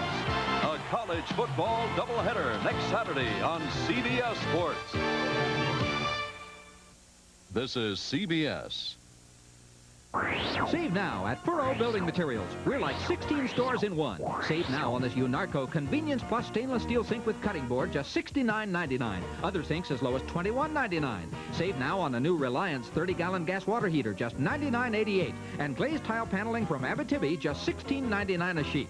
Look for the special bath section in your circular. With contractor prices for everyone, you'll save like a pro at Furrow. Don't do it yourself without us. Furrow. You can make it on your own.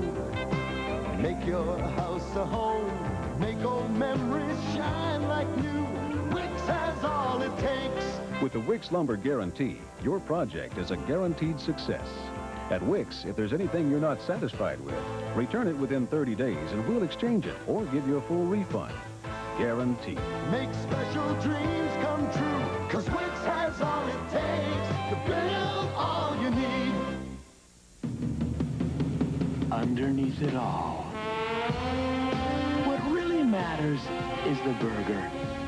And if you want a burger that's thicker and juicier than McDonald's Quarter Pounder, Wendy's Single, and the new Burger King Whopper, you want the new Quarter Pound Burger at Hardee's. Try the thickest, juiciest burger of them all. Brand new at Hardee's. Ray Rice on special assignment, weeknights at 5.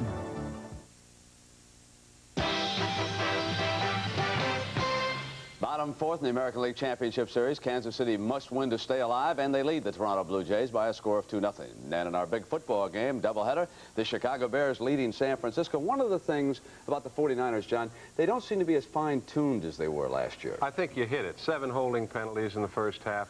They fumble the ball when it looks like they're in a position to get out of a trap.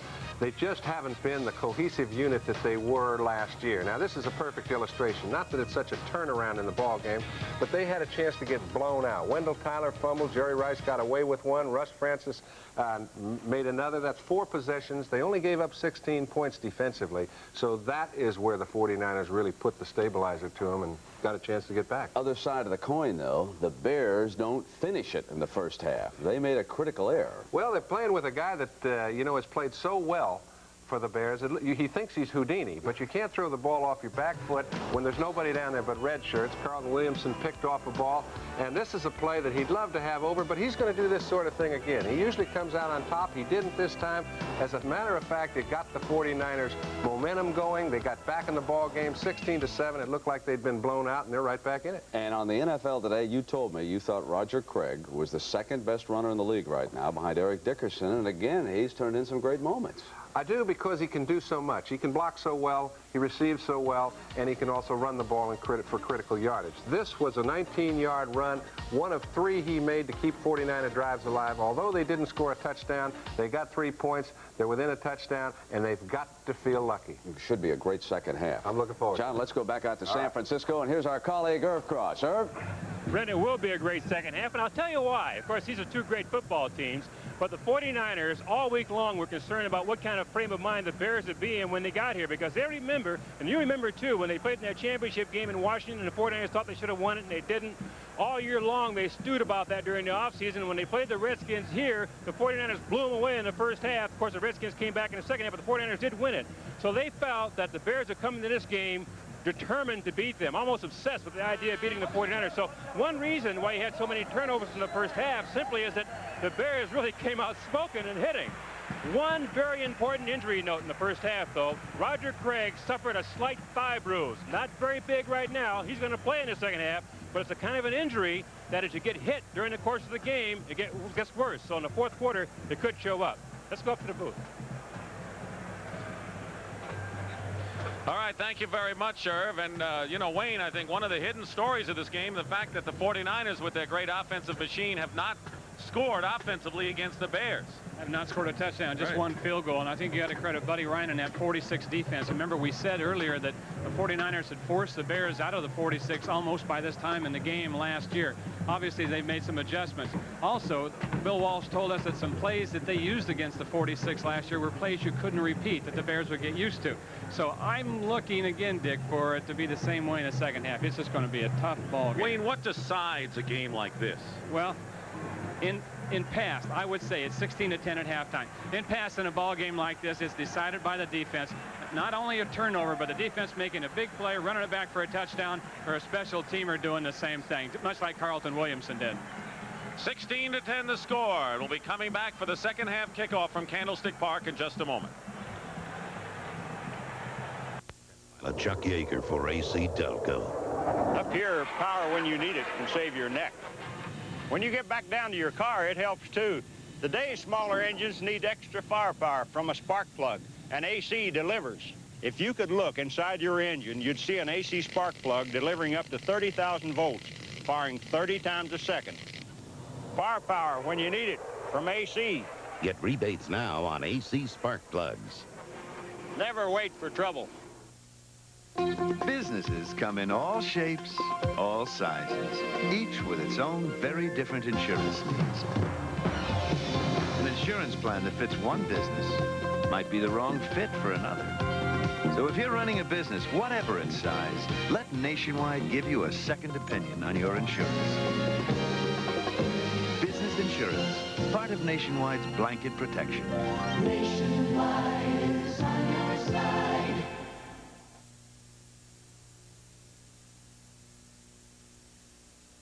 Trip? Come on, give me back my sweater. Well, what's it worth to you?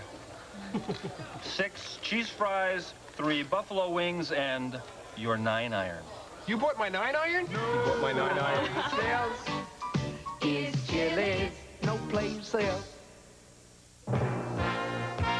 Old Milwaukee and Old Milwaukee Light. It doesn't get any better than this. And by GTE, we can do business with your business.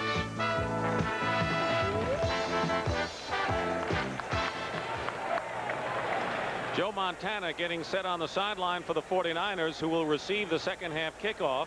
Interesting note, as Irv Cross talked about that thigh bruise for Roger Craig. Last week, he caught 12 passes against the Falcons to tie a 49er record for receivers. Today, he's caught just 1 pass, that for 14 yards. Gary Fensick told us that they had to put the glove on Roger Craig and Dwight Clark. Clark has caught 3 passes for 27 yards. So the 2 guys that they really wanted to concentrate on, they've done a good job, because Fensick said those 2 guys will bleed you to death.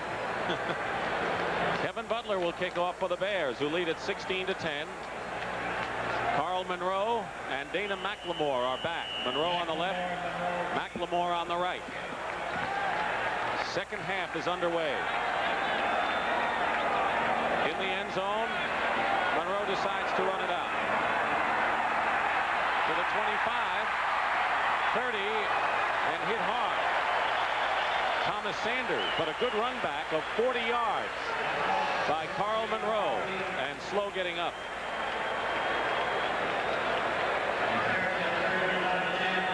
Very slow. And we have an official's time. Carl Monroe, shaken up, was hit hard by Sanders. Watch him right here. He decided right at the last minute to come out. Dana McLemore leads him. He sees a little seam there, uses his speed, breaks 1 tackle, cuts back in, breaks another, and then took a pretty good shot. And I would imagine it's kind of a win factor for him out there now. Here it is on the cut-in at the end of the run. And there was a helmet headgear right on in there by Thomas Sanders of the Bears. Big hit. Monroe gets a hand from the capacity crowd as the 49ers get set to operate from their own 35-yard line, which is their best starting position of the afternoon. 16-10 the score. Joe Montana 11 for 15 in the first half. Craig is in the lineup in the backfield with Tyler and goes in motion. Pass is caught by Jerry Rice. The first down to the 46-yard line. Dave Duerson on the stop. Clark is isolated, bottom of the screen. Zone defense, short help there in front. You see that the defensive back slipped back there. Clark turned up, caught the pass. That was a regular 4-3 defense, or rather Rice. Now here's Clark bumping around with Wilbur Marshall. Earl Cooper joins Russ Francis. 2 tight ends, 1st and 10 San Francisco on their own 47-yard line. Montana chased. Good rush by McMichael. And here comes Wilbur Marshall, and Montana is tackled out of bounds. Crowd doesn't like it. Pretty good speed there by Wilbur Marshall, the linebacker. Montana's no slowpoke. Don't forget, he's playing in place of Al Harris and has made a lot of big plays at right outside linebacker. Coming into his own right now. Let's watch the pressure. Let's see what gets Montana out of there. Hartenstein up the middle on a stunt, forces Montana out. This is the side he normally runs to. If he goes right, he'll normally pass. Marshall catches in good speed. Second year out of Florida. He's forced some mistakes. Had some sacks. Loss of a yard, 2nd and 11. Montana up the middle, and wide open was John Frank. Nothing but the natural turf here at Candlestick Park, and John Frank couldn't hold on to it. He was a little off balance because he had to fight through the linebackers to get there. He was stumbling just a little bit as he got the ball. The ball was up high. Downfield, Dwight Clark had a block on the cornerback, and Frank may have gone for big yardage. 3rd down and 11 as Russ Francis replaces Frank. Dwight Clark goes out left, Jerry Rice to the right. Ball at the 45. Montana has his man, Wendell Tyler, who has a 1st down into Chicago territory inside the 40. Mike Singletary on the tackle, and that's good for 16. Well, they obviously didn't expect the blitz because they put both backs out in this pattern. Tyler and Craig run a crossing pattern over the middle. Tyler running from left to right in front of Singletary. It makes a good effort here at the end. And the 49ers driving, and Wendell Tyler with his 3rd reception of the ball game are at the Bears 38-yard line. 16-10 Chicago. Early moments of the 3rd quarter, and as Montana calls the audible, we have movement.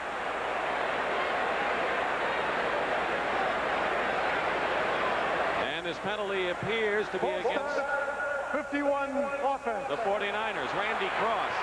You know, Cross and Farnhorst have had a lot of trouble so far today. It's the 46. They were in a 46 again, and it just put so much pressure on the 2 guards in the center. 51 offense. Repeat 1st down. They're all covered. Very seldom are all 3 of those middle offensive linemen covered, but they are in a 46 defense. We showed you that at the first of the game. It just puts a lot of pressure on it. Nobody to help them out. They got to get set up quicker. The guy can go either way on them. It's tough. 1st down and 15 now. Back at the 43. Montana trying to get a few of those yards back. He gets it to Craig down the sideline. Craig inside the 20.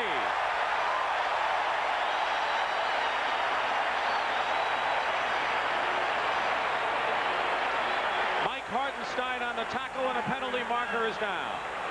And judging by the look on Roger Craig's face, the penalty is against San Francisco, and that's the call. A 26-yard play. Most of it, Roger Craig, is nullified. And that's the 9th penalty against San Francisco today. Pass interference, number 26, offense. Repeat 1st down. Wendell Tyler. A costly one. And the 49ers are back in their own territory at the 47-yard line. They were looking at 1st and 10 inside the Bear 20. It's a big difference. Less than 12 and a half to go, 3rd quarter, as you looked at the story today in the penalty department. And the 49ers have had the short end. 1st and 25. Montana gets hit, but gets it off to Jerry Rice. Penalty flag is down. Steve McMichael might have put on a tough hit on Montana. Dewerson made the stop on Rice. Here's Gordon McCarter. Holding, number 51 offense. Personal foul, roughing the passer. Number 76, defense, blow to the head. The penalty's offset. Repeat first down. McMichael, personal foul, and Randy Cross again. Randy Cross is to the left of the center, number 51. That's McMichael, 76. See the hand on the back, on the numbers. Now there's the late hit with an elbow across the chops by McMichael. Both were caught. So they'll do it all over again. 1st and 25. Mike Wilson is in the game now, replacing Dwight Clark. Wilson to the top. Montana dumps it off and overthrows Roger Craig. He was wide open. About as open as he'll ever be. Yes.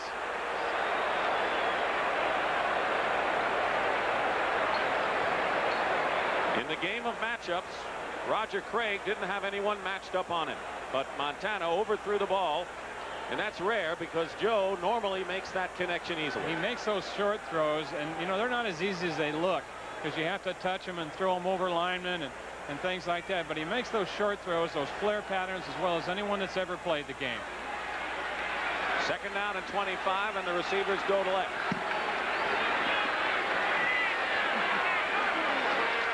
Pressure and a blitz. Otis Wilson was blitzing. Montana finds Craig, and with all of that, they just get a few yards inside the 50 in Chicago territory, and maybe another flag down. Maybe another penalty, and there is. This time it's against the Bears. Offside.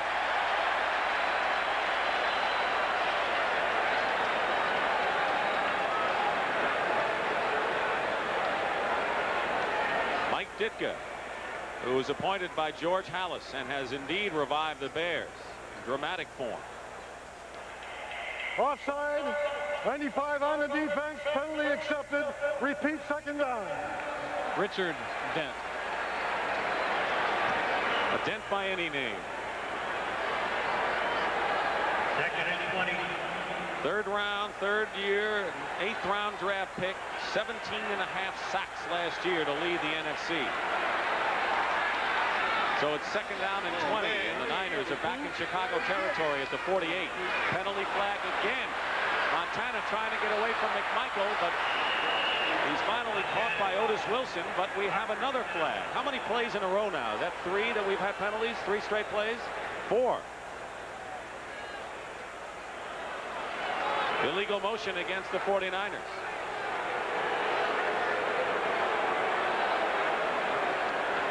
Illegal motion, 89 offense, penalty declined, 3rd down.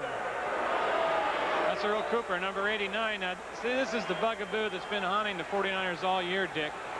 It's not the same guy making the mistake time after time. They're passing the baton.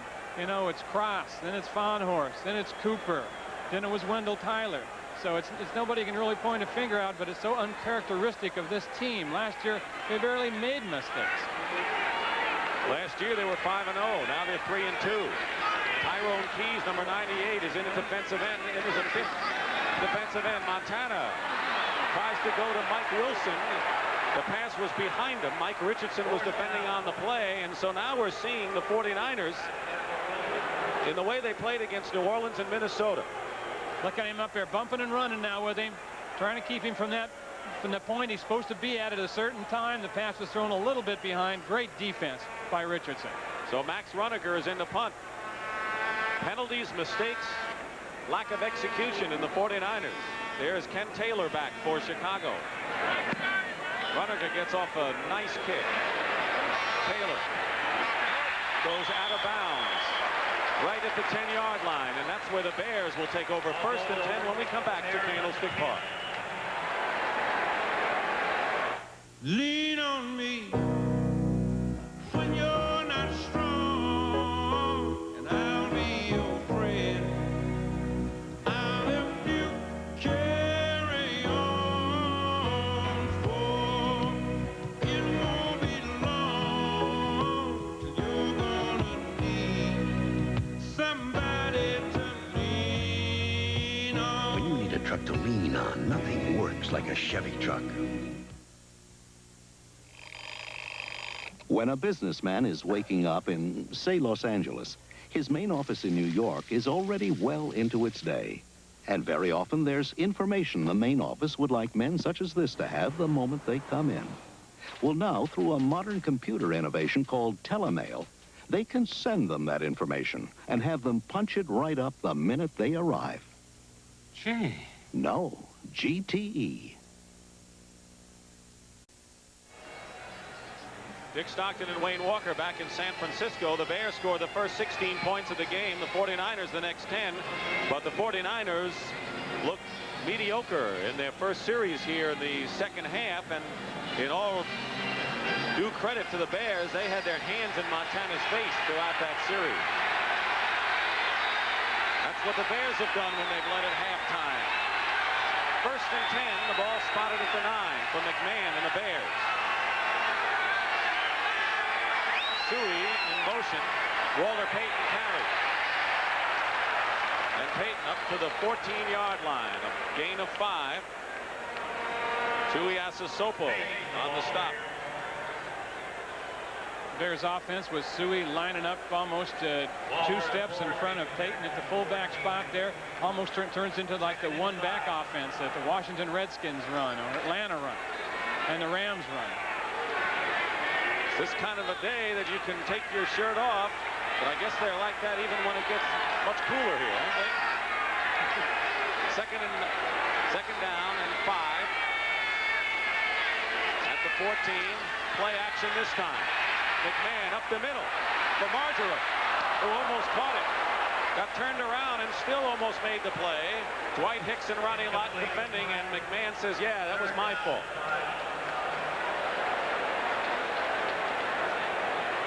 Watch Hicks will turn around and look for it. He's turning the wrong way. Marjoram knows where it is, but can't quite get stopped enough and just went off his fingertips. Marjoram come back from ligament damage. He's worked hard to come back and playing in place of the injured Dennis McKinnon.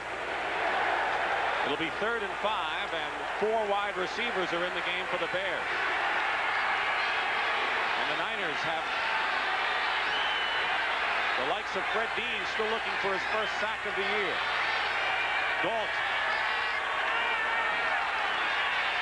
McMahon going up top and overthrows Willie Galt.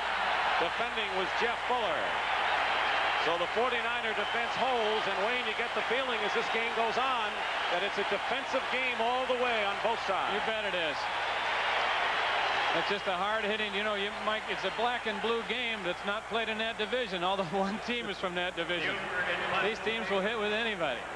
Maury Buford standing on the goal line will be kicking.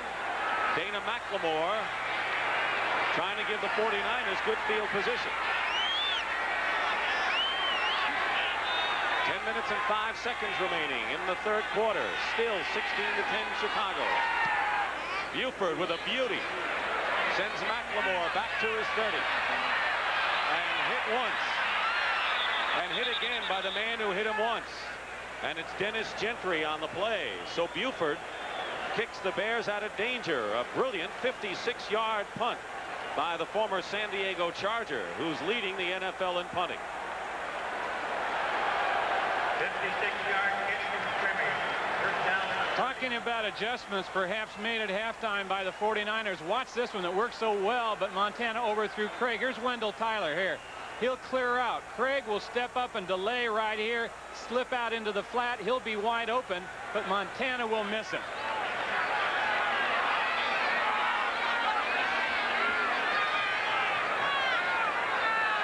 First and 10 at the 30. Tyler going wide and hit by Mike Richardson coming up from the cornerback position. And not much on that first down foray. Mike Hartenstein also in on the play. Now you don't know, Dick, because I had to stop talking because they're about ready to run the next play where the 49ers can come back with that play and it'll work again on the Bears, because it might be another one of those plays that Bill Walsh said you can only show them once. Why are the Niners having more trouble with the 46 now than they did in the brief time they saw it last January? The Bears are playing it better, and they're making some adjustments themselves off the 49ers. They've seen the 49ers one more time, too. Time remaining, third quarter, second down and 9. Montana with a fade pass for Freddie Solomon, and Richardson knocks it away. That pass was short, and Solomon had to come back for that, and Richardson had a better position for that play as he knocked it away with ease. You think Richardson wasn't all alone. You're going to see Gary Fensick right here in the middle come in on a blitz, and there's nobody out here on the inside help. So Richardson knew he was all on his own with Solomon, and he made a great play. They've got the whole field to work on him out there. They chose the sideline. Had they thrown inside, they might have had a better chance. Now, those are the chances you take on defense. Sometimes they work, sometimes they don't. That time they did. Third and 9 at the 31. And here's a safety blitz. Duerson gets Montana back at the 20. Dave Duerson, and that's the 6th time Joe Montana has been sacked today. We talked about the chances. Boy, the Bears are really forcing things, and you got to love it. Watch Duerson come up from the outside right in here, hit a gap, and he's got a no-touch on Montana. Times it perfectly. Times it perfectly. The guard comes out, tries to get a hit on him, and there's no way. Roniker punting away. A high kick. Coming over is Taylor at the 33. Taylor to the 45. The tackle by Bill Ring, and it'll be the Bears with good field position when we come back. Roniker gets it, Taylor. Sometimes getting car financing turns out to be one long hassle. What kind of car did you have in mind? A Fiero. Oh, an Italian car. It's a Pontiac from General Motors. They make Chevrolets, Oldsmobiles, Buicks, Cadillacs. GMC trucks. This is none of my business, but those are not Italian cars. Make it easy on yourself. Finance your car or truck right at your GM dealer with GMAC. You understand, we do have to know what you want to do with all these cars. Nobody knows more about financing and leasing cars than GMAC. The beef goes on. McDonald's beef goes on. Your big beef, pure beef, hot and lean. Oh, the beef goes on. You're 100% pure beef machine. Oh, yeah, the beef goes on. From Big Mac to quarter pounder, lean and hot. Your big beef taste just won't stop. It's a good time for the great taste. For McDonald's, the beef goes on. When it's time for fun, take it on the run. Introducing today's Sprint, the import from Chevrolet that loves to run. Loves to save, loves to run. Grab a Sprint, share the fun. Sprint's 3-cylinder overhead cam engine combines extraordinary mileage with zippy performance. And with Sprint's low sticker price, the fun has just begun. Today's Sprint, it loves to run. Drive today, Chevy. Live today, Chevy. Chevy. I'm Jess. Tonight, You're out of luck, Arthur. Jessica's embroiled in the world of soaps. Felix deserved to die. Lloyd Nolan guests on Murder? She Wrote.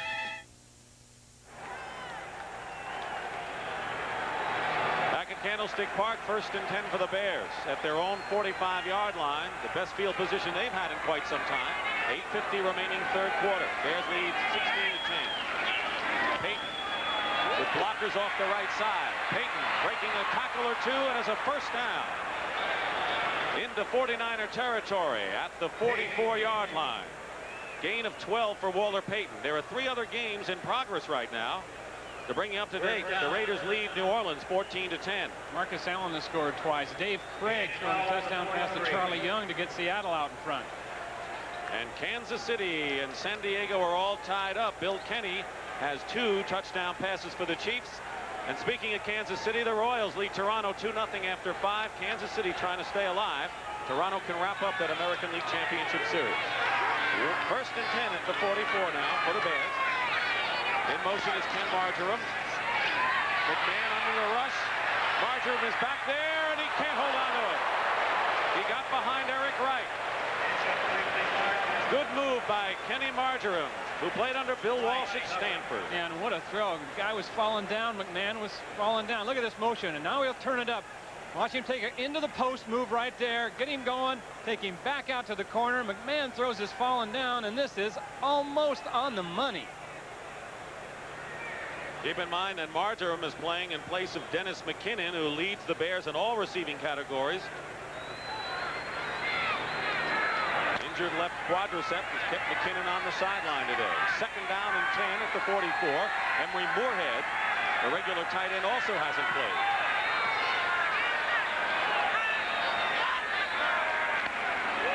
Payton going right. And tripped up. Ricky Ellison. That's a great play out there by Keena Turner. Keena Turner tripped him up. He's the man who made the play. Pretty good friends, too, Keena Turner and Walter Payton. They were on a cruise together a couple of years ago, and Keena Turner says that Walter Payton is a practical joker about 32 hours a day. Yeah, and he said Walter got claustrophobia on that cruise, too.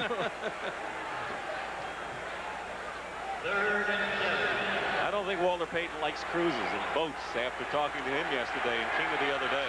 No hills to run. 3rd down and 7 for the Bears. On the 40. 7:13 to go, 3rd quarter. Haven't had a score in this 3rd quarter. Handoff on the shotgun to Willie Gault.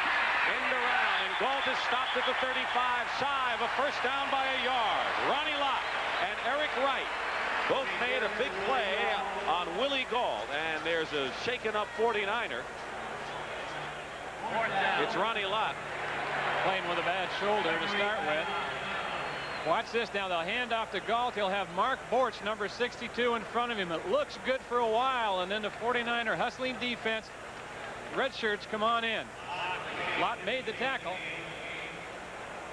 As I said, he's nursing a sore shoulder over there. It's been a rough year so far for Ronnie Lott. He's been beaten for several touchdown passes. Moved from his comfortable cornerback spot to free safety. Well, you know, he's really basically a safety playing cornerback, but he wants to play out there. He's got so much pride, he doesn't want to be moved in the middle of the season. The Bears are going for the first down on 4th and 2 at the 35. They either punt it. Field goal will be a 52-yarder. So Mike Ditka going with Jim McMahon here. 4th and a long short 2. McMahon fires. He's got it. Flag down. That's Matt Suhey. And Suhey has a first down. Big yardage inside the 15, but a penalty marker down at the line of scrimmage.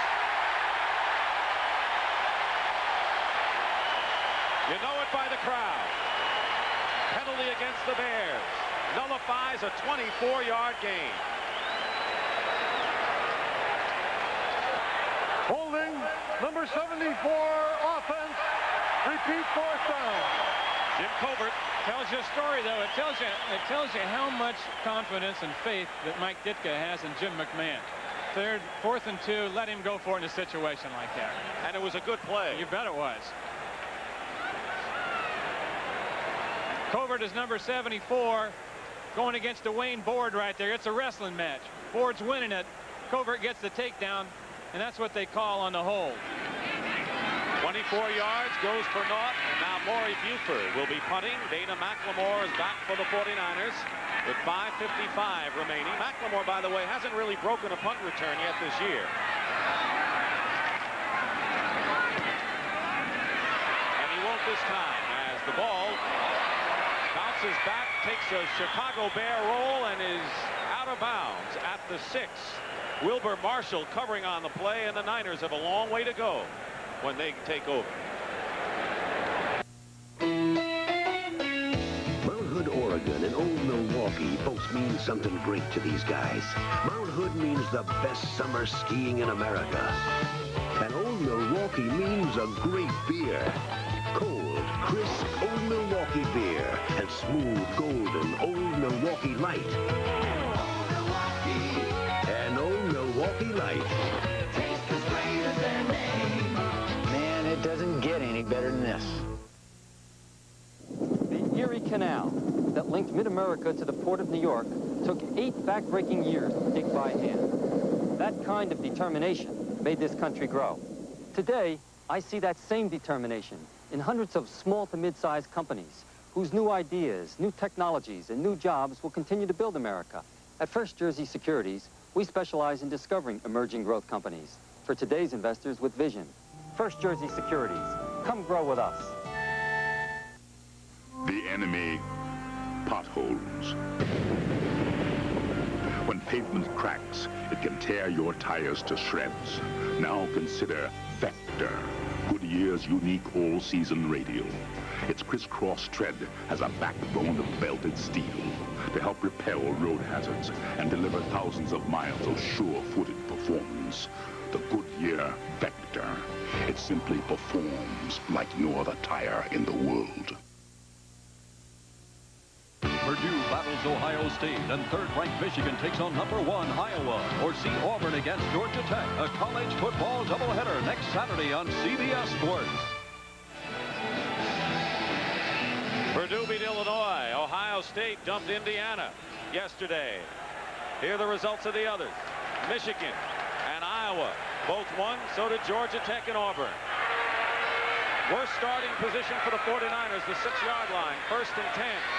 Pass out to Wendell Tyler, and Tyler close to the 15-yard line. The tackle by Mike Singletary and Otis Wilson. Let's once again tell you about the matchup. Most of you will see Michigan and Iowa in the second game of that college football doubleheader on CBS. Some of you will see Auburn and Bo Jackson against Georgia Tech.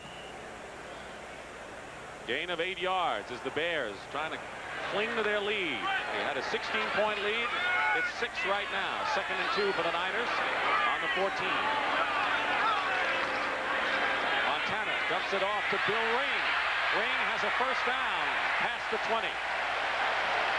The last 2 plays you saw were just really basic 49er plays. It's a long handoff, the short passing game. Same as running plays, only it's just a short pass.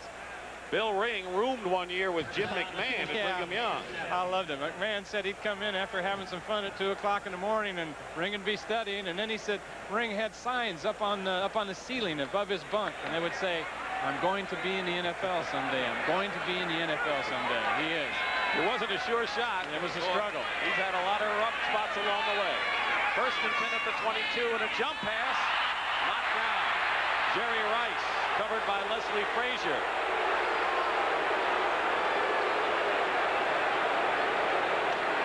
The Bear cornerbacks have had an outstanding afternoon today. Yes, they have. Frazier and Richardson both. He was there right on the money, just as the ball got there.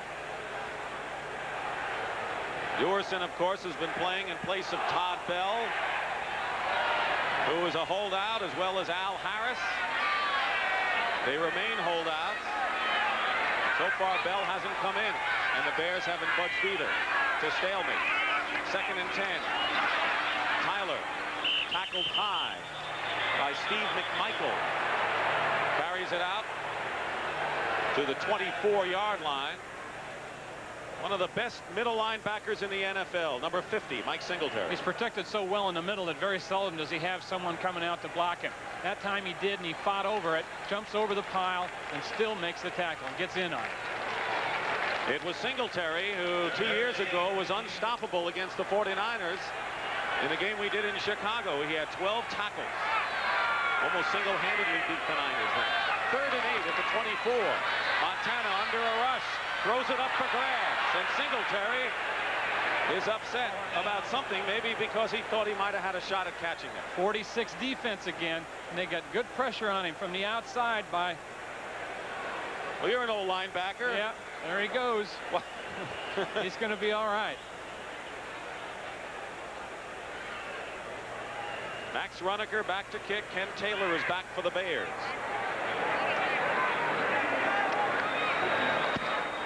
Good kick by Runeker. Both punters have done the job today. Taylor at the 24. Flag down as Taylor is down at the 31-yard line, and it's Milt McCall on the tackle.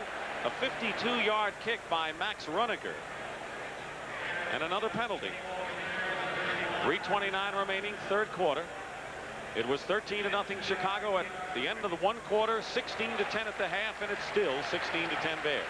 I tell you, Dick, we can talk, and we'll listen to this. Talk about X's and talk about O's and talking about making adjustments at halftime. Illegal block above the waist. Number 52 receiving team during the return. 10-yard penalty, 1st and 10. And you can put all those things together, the X's and the O's and the adjustments, but this is the kind of game right here that who wins is a team that's going to hit the best. McMichael, number 76, in the middle here, will stunt and put the pressure on the quarterback. There he goes up the middle. Big pressure. Cause Montana to hurry. Ball at the 20, 1st and 10 for the Bears. 3:28 remaining. Tim Reitman, the tight end, in motion. Wide receiver screen to Marjoram on the sideline, and Marjoram fights his way close to a first down. Dwight Hicks covering on the play. Playing him tough, a little loose over there again. They've been doing that a lot of the afternoon. Marjoram just 2 steps down. That's just called a hitch pattern.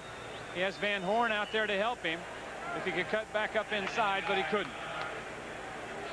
Gain of 9, 2nd and 1. Mike Singletary on the bench for the Chicago Bears.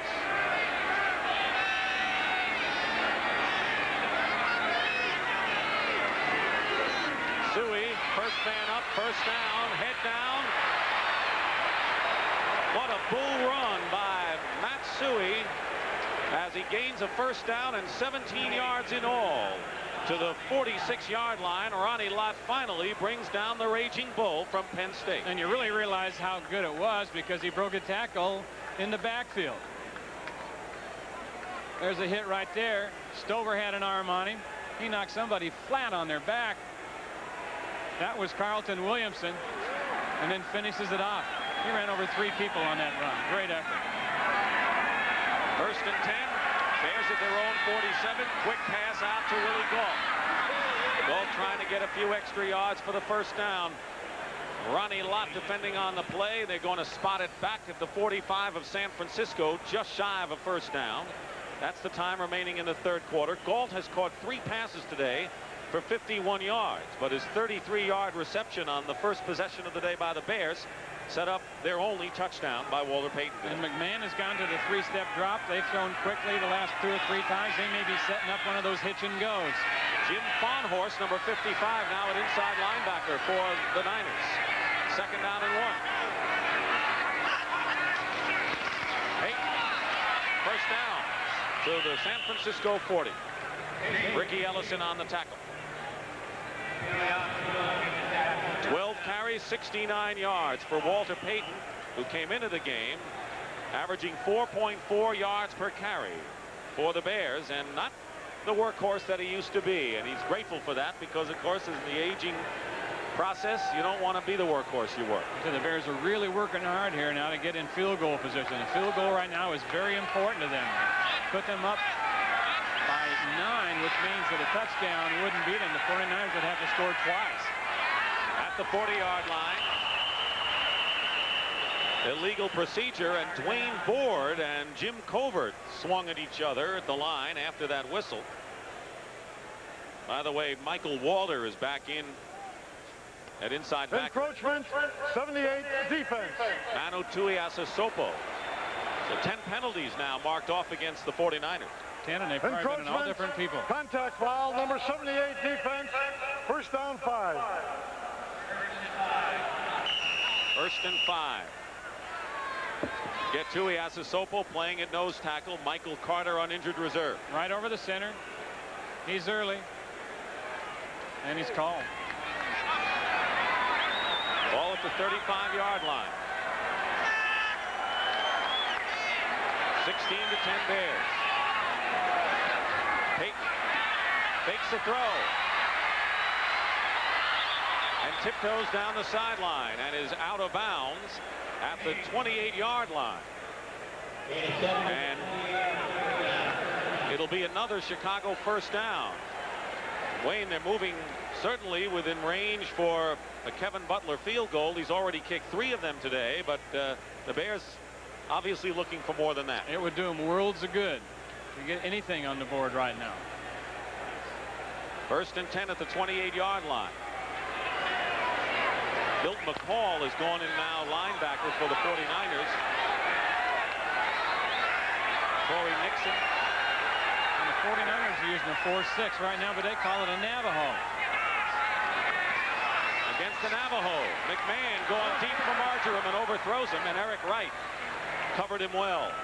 Well, let's see a 46 defense by another name. Yep, you bet. A lot of people are doing it. Atlanta's doing it. Take a look right here. You get Over here, you've got your two linebackers side by side, and in the middle, the three men covering the guard to tackle in the center. Same way the Bears run it, just a different name. That's a compliment when they start running your own defenses on you. Well, Mike Ditka said, he says everyone around the league's using the 46 now. Well, Minnesota has, Atlanta has, now the 49ers. Second down and 10 at the 28. 44 seconds remain in the third quarter. The Bears 16, the Niners 10. They give it to Suey. And Suey fighting his way to the 25. Jeff Stover making the tackle. Didn't quite get to the 25-yard line. And it'll be third down and 7 for Chicago.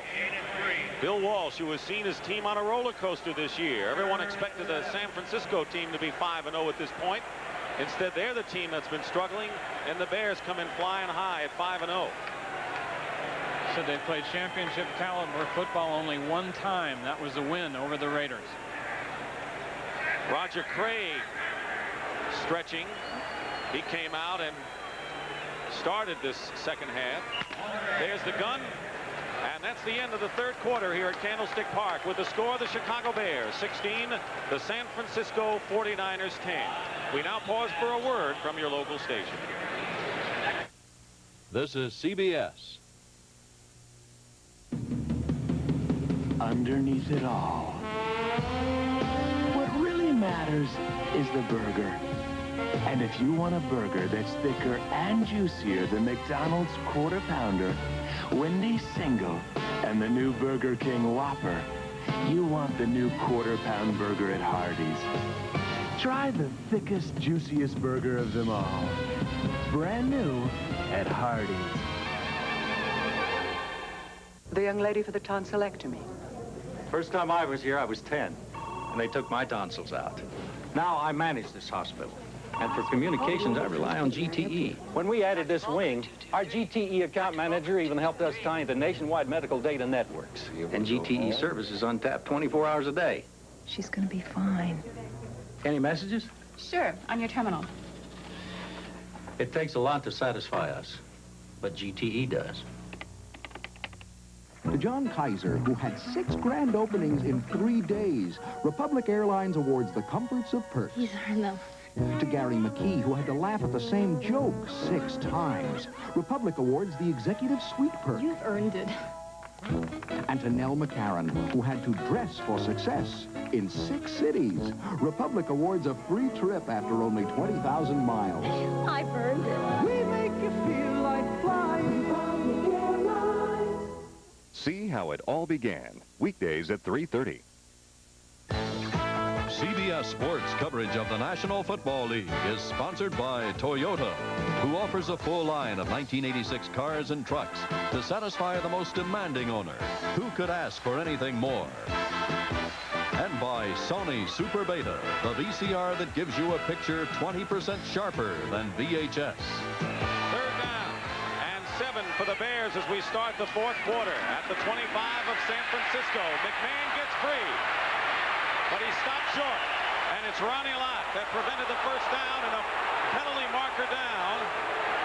And Mike Ditka is saying roughness against the 49ers, and that's the call, and that is a critical call. They had stopped Jim McMahon to set up a possible field goal try, and now the Bears will have an automatic first down.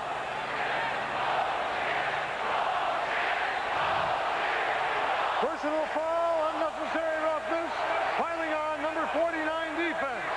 Half the distance, first down. Ronnie Lott had made the hit, but it was Jeff Fuller who finished it off and was called. Let's take a peek. Here's McMahon. Lott makes a good play because McMahon made a good cutback. And then he called that. Fuller coming over as the pile on. And it looked like he hit more ground than he did McMahon. Let's see. Hard to tell again. You got to protect the quarterbacks in that situation. Half the distance is the penalty, so it's first and 10 at the 10-yard line. Walter Payton off the left side. And now the 49ers with an aroused defense. Dwayne Board making the tackle on Walter Payton.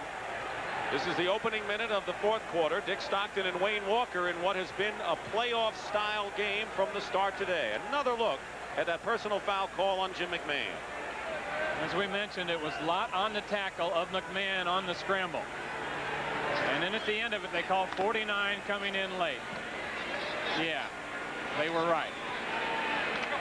Second down and 8. Second and goal at the 8. Mike Ditka active on the sideline. McMahon looking for 6. They have it at the goal line. Penalty marker down. Willie Gault incomplete. Defended by Eric Wright on a quick look into the goal line with Willie Gault. A last-minute effort by Eric Wright got the ball away from Gault. Playing bump and run, short post pattern. Great throw. He has control. Eric Wright over the top and knocks it away. You can't play it any better than that. No penalty thrown. Gault was hit by Eric Wright, as you could see, and is now third and goal at the 8. Good a play as you'll see. Big play in this ball game, even though it's early in the fourth quarter. It's been a defensive battle. A Bear touchdown would be big here. And a flag down.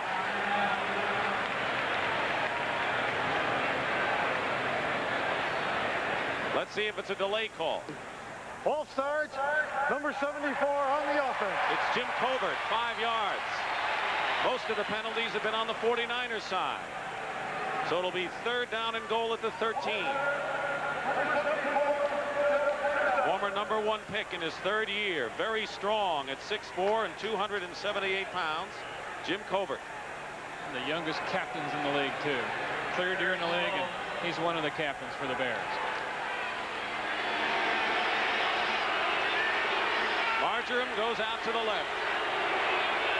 Anderson and Manis to the right. And Gault in motion. Handoff to Payton. So the Bears are just looking to get the 3 here. That's what that was all about. And they're going to bring in Kevin Butler as Dwayne Board and Todd Shell make the tackle in the middle of the field. So Kevin Butler will come in to try to give the Bears a 9-point lead, which could loom large the way this game has gone, Wayne. This means that the 49ers will have to, if he kicks it through, they'll have to score twice. Holding will be Fuller. 29-yard attempt. Butler has kicked 3, his longest from 38 yards.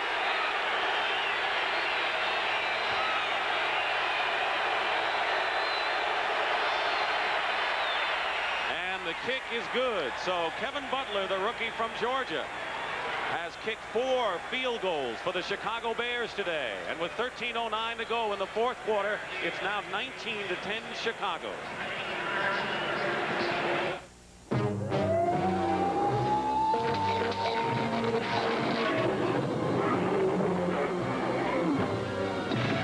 No matter what unexpected problems should arise, Transamerica Property, Casualty, and Life Insurance can be there to protect you. Hey, you big ape!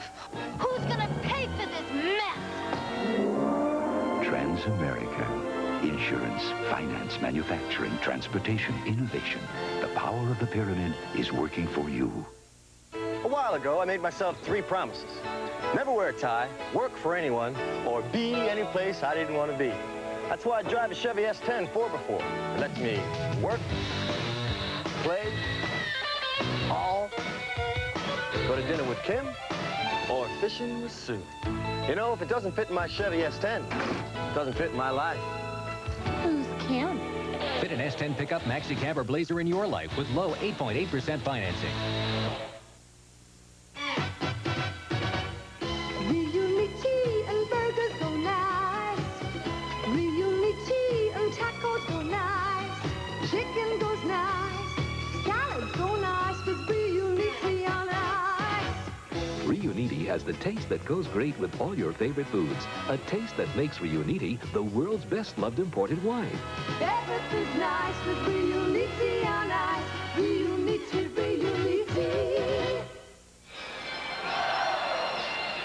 Capacity crowd here at Candlestick Park, 60,523. That's the third largest crowd to see the 49ers play at Candlestick Park. There were 964 no-shows.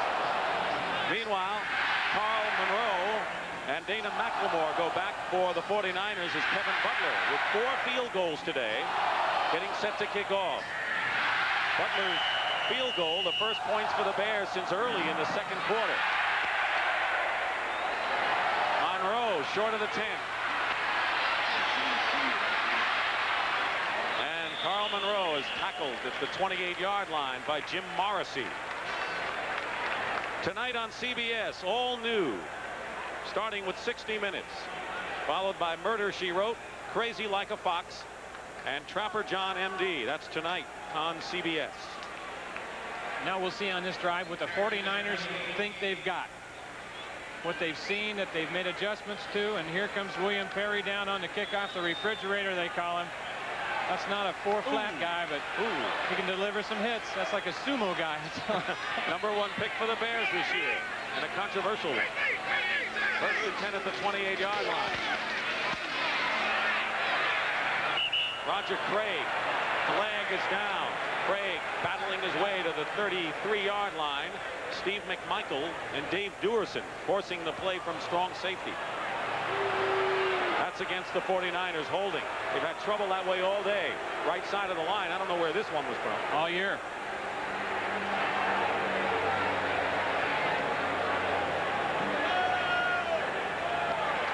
Holding, number 86, offense. Repeat, first down. John Frank. So the 49ers penalized 90 yards on 12 occasions. Not the mark of a champion, to say the least. And these are the other mistakes. 19-10 Bears. First down and 20 back at the 18. Freddie Solomon is in motion. Montana hits Frank. Frank gets away from a defender and is wrestled down at the 24-yard line. Otis Wilson and Wilbur Marshall, the linebackers, and we have yet another yellow flag thrown. And this time another penalty against the 49ers. Keep in mind what all of this means. The 49ers, if they don't come back and win this game, will drop to 3-3 and fall 3 games behind the unbeaten Rams, who are 6-0 and won earlier against Tampa Bay.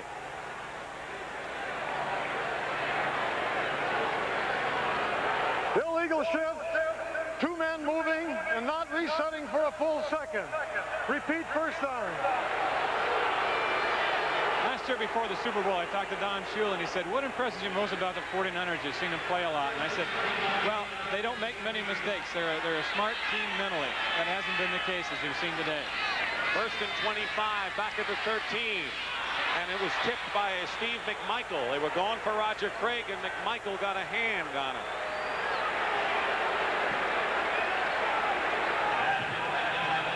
Nothing downfield, so he's got to go to the alternate receiver out here, and that's a great effort by McMichael. Get up in the air and tip that ball away. You see Fonhorst was out there in front, could have gotten the block on the linebacker, and it would have been pretty good yardage. That was a one-man screen setup out there, but McMichael ruined it. Bill Ring is in the game, replacing Roger Craig. Second down and 25. Montana has time, hits Dwight Clark at the 25, and he's tackled at the 27-yard line. Fensick and Duerson, 14-yard gain, and it'll be 3rd and long for the 49ers, who have to scratch back in this game. 19-10. The Chicago Bears are playing like they're the world champions in this one. Definitely playing like they want to be. Bears have befuddled the 49ers with their defensive alignment today. Jim McMahon has added just enough of a spark to give his team the lead. 11 and a half to go in the 4th. 3rd and 11, and here they come on a blitz. Montana going up on top for Jerry Rice. Incomplete. Leslie Frazier covering on the play, and it'll be 4th down.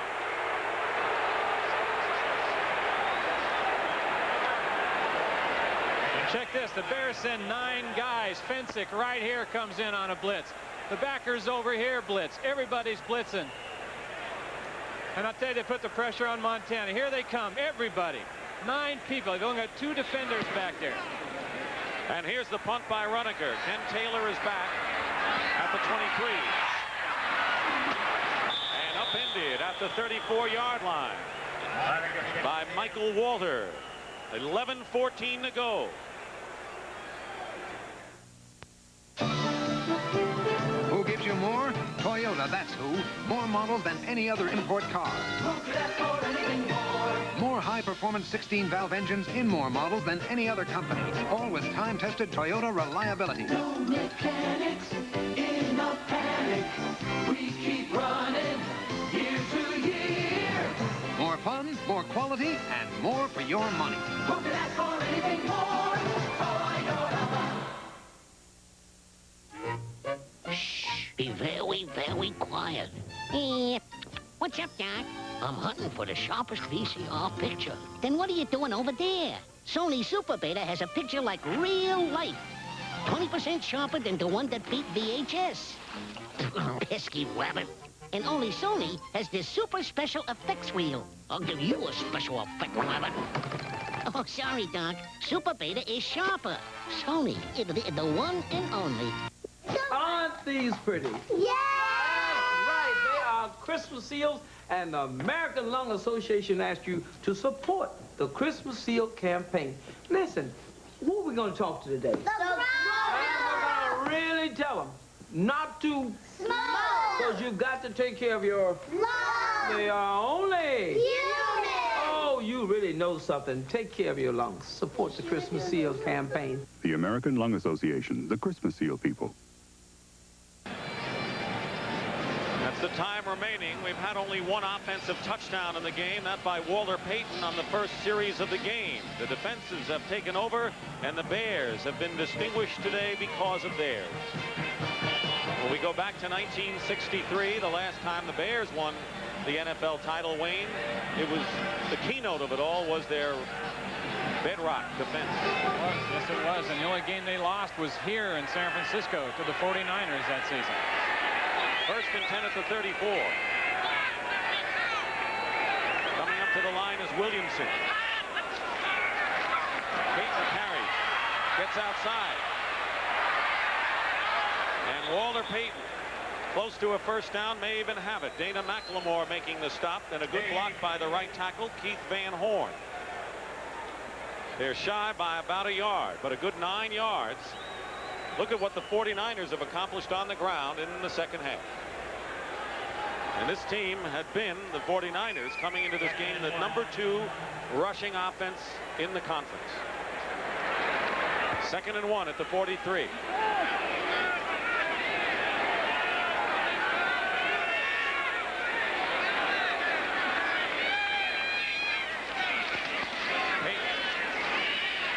Gets a first down. Looked for the daylight and has it to the 47-yard line. Ricky Ellison on the tackle. 93 yards today for Walter Payton. The only game this season that he went over 100 was in the opening game against Tampa Bay when he gained 120 yards. Said a good day for him, and kind of get it he would like would be to carry the ball 20 times. He's approaching that. A couple of weeks ago, when they won a ball game against the Redskins, I think he carried the ball just 6 times. But he said they were blitzing a lot. It was time to go to something else. 1st and 10, the Bears at their 48-yard line. Payton on a pitch. Gets outside. And picks up 5 or 6 yards. Jeff Stover making the tackle. And a block by Mark Bortz, the left guard, as the Bears chew up time and keep the ball on the ground. Meanwhile, playing the top of the 8th inning, Toronto trailing Kansas City as the Royals try to stay alive in the American League Championship Series.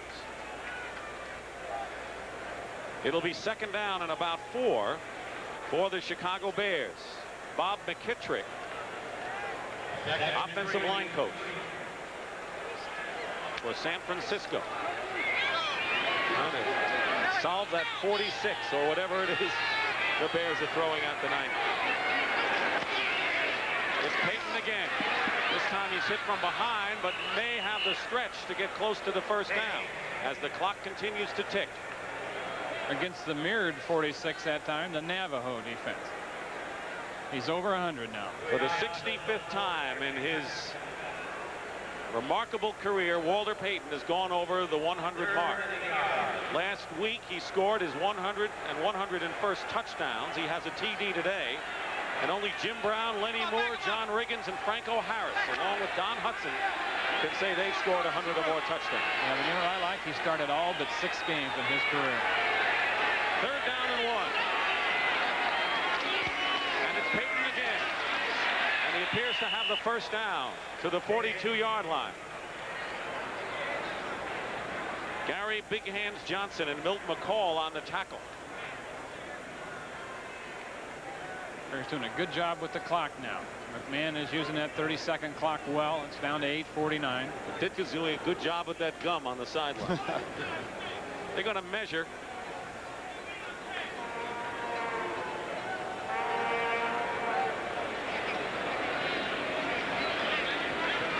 The Bears led 13-0 at the quarter, then 16-0 early in the second. And it's a first down for Chicago. And when Carlton Williamson returned a Jim McMahon interception 43 yards in the second quarter to make it 16-7, it seemed to be the spark that the 49ers needed. And Ray Wersching kicked a field goal to make it 16-10. But the third quarter was a standoff defensively, and Kevin Butler has kicked the important field goal to give the Bears that 9-point lead, meaning that the Niners need 2 scores. 1st and 10 for Chicago at the San Francisco 43.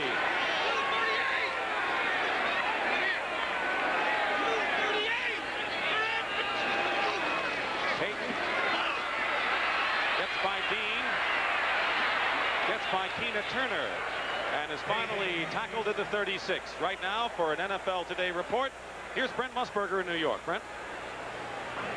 Dick, a freak accident involving outfielder Vince Coleman of the St. Louis Cardinals. Prior to tonight's playoff game, the tarpaulin mechanism, which rolls out of the ground, accidentally caught Coleman's leg underneath.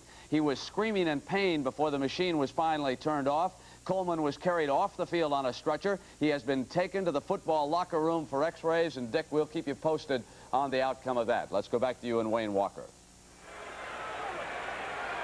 Thank you, Brent, and that is a bizarre injury and a critical one for the St. Louis Cardinals, and we hope Vince Coleman's all right. 2nd down and 4, Matt Suhey, and Tom Shell grabs a hold of him. Suhey. Shy of a first down, but the clock continues to run. They're doing a great job with the clock, as I mentioned before, and it's coming from that offensive line. Every time the ball is snapped, there's a great surge by the white-shirted Bears, and they're controlling the most important element of this game right now, the line of scrimmage. The Bears have held the ball for 4 minutes on this drive, which only frustrates Bill Walsh. His team needs a touchdown and a field goal to pull it out. There have been 6 straight running plays by the Chicago Bears, and you can expect one here on 3rd and 2, but you never know with Jim McMahon. Under 7 minutes to play.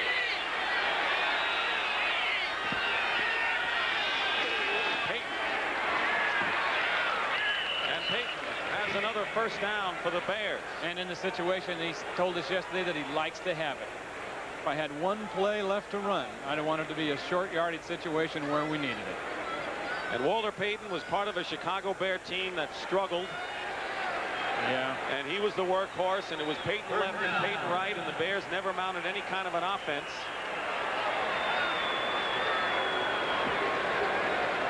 That's what Payton has done today. All-time leading rusher in the NFL. Scott Garnett is now in a nose tackle in place of Tui Asasopo. Not much Bill Walsh can do on the sidelines. The Bears in a textbook drive here. 1st and 10 on the 31. Walter Payton finds a hole. Covers up in a hurry, and it's Jim Farnhorst making the tackle, and a quiet 60,000 here at Candlestick Park. We mentioned the offensive line and giving them credit, but you can't give enough credit to Matt Suhey also, who has been the lead blocker on the majority of all these plays, and I haven't seen him, looking down there this afternoon, I haven't seen him miss a block. 6 times Joe Montana has been sacked in this game. The 49ers came in as the team. They had sacked the opposition twice as many times as they had after 5 games last year. But Ditka, tough and hard-nosed, has seen his team play that way today. 2nd and 7. This time Matsui doesn't go anywhere on that play. Scott Garnett making the tackle. 5:15 showing on the clock, and it'll be 3rd down. If the Bears kick a field goal here and they're stalled on this drive, that would mean that the 49ers would need 2 touchdowns to pull out this game. So then they're almost in a situation now on this defensive down. It'll be 3rd and about 8, where perhaps they might have to take a chance with an all-out blitz, much like we've seen the Bears do a couple times. 2 years ago in Chicago on a rainy, windy day, we saw the Bears beat the Niners 13-3, and that seemed to be the starting point for the Chicago Revival. 3rd and 8. Pass caught by Suey, and Suey is out of bounds. He has the 1st down at the 20-yard line. Ricky Ellison made the play, and that's a gutty play by a gutty quarterback. Great composure by McMahon. Look, play action. Here comes the blitz. He steps back, lofts it over an arm, right out to Suey out in the flat. Great composure. Matt Suey, a reliable workhorse in support of Walter Payton all these years. And the Bears, with their first pass of this drive, have held the ball now almost 7 minutes. 1st and 10 at the 49er 20-yard line. 4:34 on the clock. 19-10. The Bears are leading, trying for their 6th in a row. And into the ball game is Dennis Gentry. And that's got to show the confidence that Mike Ditka has in Gentry in this important game, going with a fresh player, but a player who really hasn't been in there in the hitting to hold on to it, and he did. For one play, and then here comes number 34 back in. And all they're thinking now in that Bear huddle and with this guy and Matt Suey is hang on to the ball, because you know the 49ers on defense will be digging in there after it. 4 minutes remaining. 2nd down and 7. Bears already in solid field goal range, where Kevin Butler has kicked 4 today. And it's Walter Payton gets a hole, and Payton may go all the way. Touchdown! Touchdown by Payton. And the Chicago Bears, who were beaten 23-0 in the championship game last year here at Candlestick Park, have broken this game open as Walter Payton has run 17 yards for his 2nd touchdown of the ball game. 132 yards for Walter Payton today. And the Bears lead it 25-10. A drive that went 7.5 minutes, Wayne. And great blocks over there by Mark Bortz and Jim Covert. Had people down. Kevin Butler with Steve Fuller doing the holding.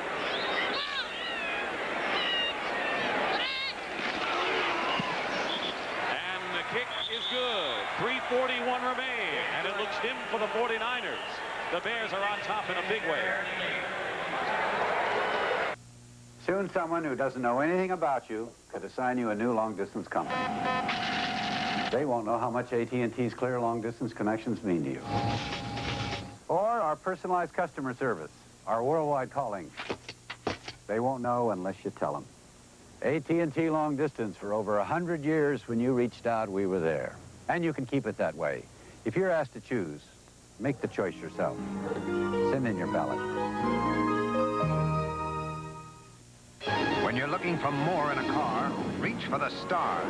Introducing the all-new 1986 Toyota Celica GTS, totally redesigned to give you more. A front-wheel drive car that truly handles like a sports car. Let the electronically fuel-injected 16-valve twin-cam dazzle you. Let its 135 horsepower move you. The Toyota Celica, a star is born, more like a legend. Who could ask for anything more? Toyota. You go all out this time of year, like a one-man band of Christmas cheer. Your every gift has got to be just right, like the words on every card you write.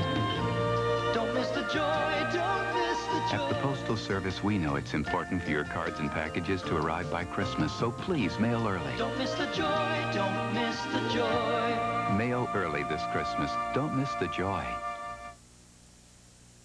NCAA champion, Olympic champion, the top pick in the NBA draft. The Patrick Ewing era begins October 26th on CBS Sports.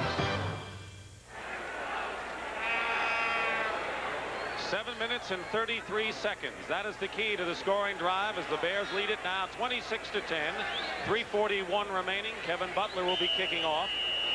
Carl Monroe and Dana McLemore are back for the 49ers. Monroe at the 5.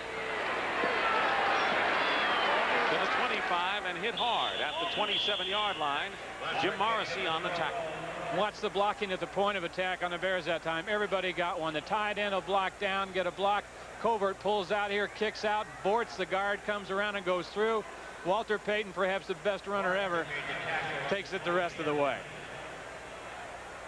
Kick out on the linebacker by Covert. Bortz fills inside. And then the great ones can do the rest. He rode Ronnie Lott into the end zone. First and 10 at the 27. Penalty marker down. Montana will go down for the 7th time in the ballgame. Tyrone Keys and William the Refrigerator Perry. But there was a penalty. 3:25 on the clock. Bears were offside on the play, and there is Fred Quillen. And coming into the game as he's holding his left knee, you talked about the duel between Dan Hampton and Fred Quillen, a big one today. Well, it sure was, and it was all the way across that line with Ayers and Cross, the two guards, Quillen, the center. Offside, lining up, number 95 on the defense. First down, 5. Injury timeout. Called it again on Richard Dent. Quillen is shaken up.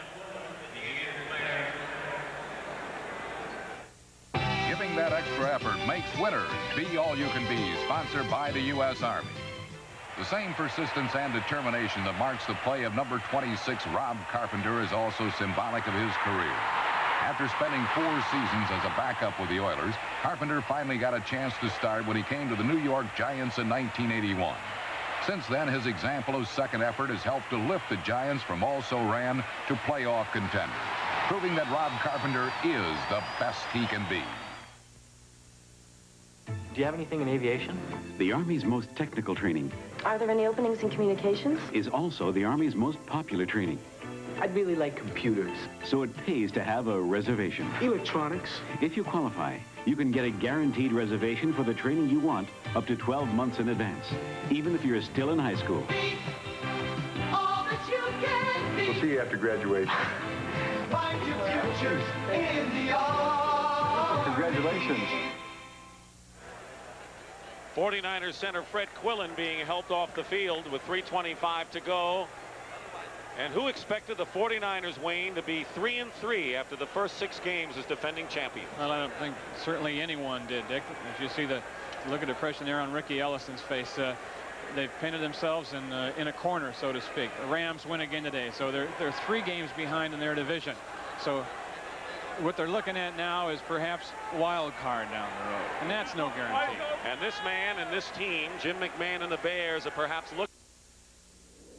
Merchants National Bank has you covered. National Football Conference, and Mike Ditka, who came in from the coal mines of Western Pennsylvania and starred with his Bear team the last time they won a championship. What's the difference in the Bear team? Walter Payton says we're just hungrier than we were before. Time ticks. First and 5 at the 32. Fumble. Wendell Tyler. New center.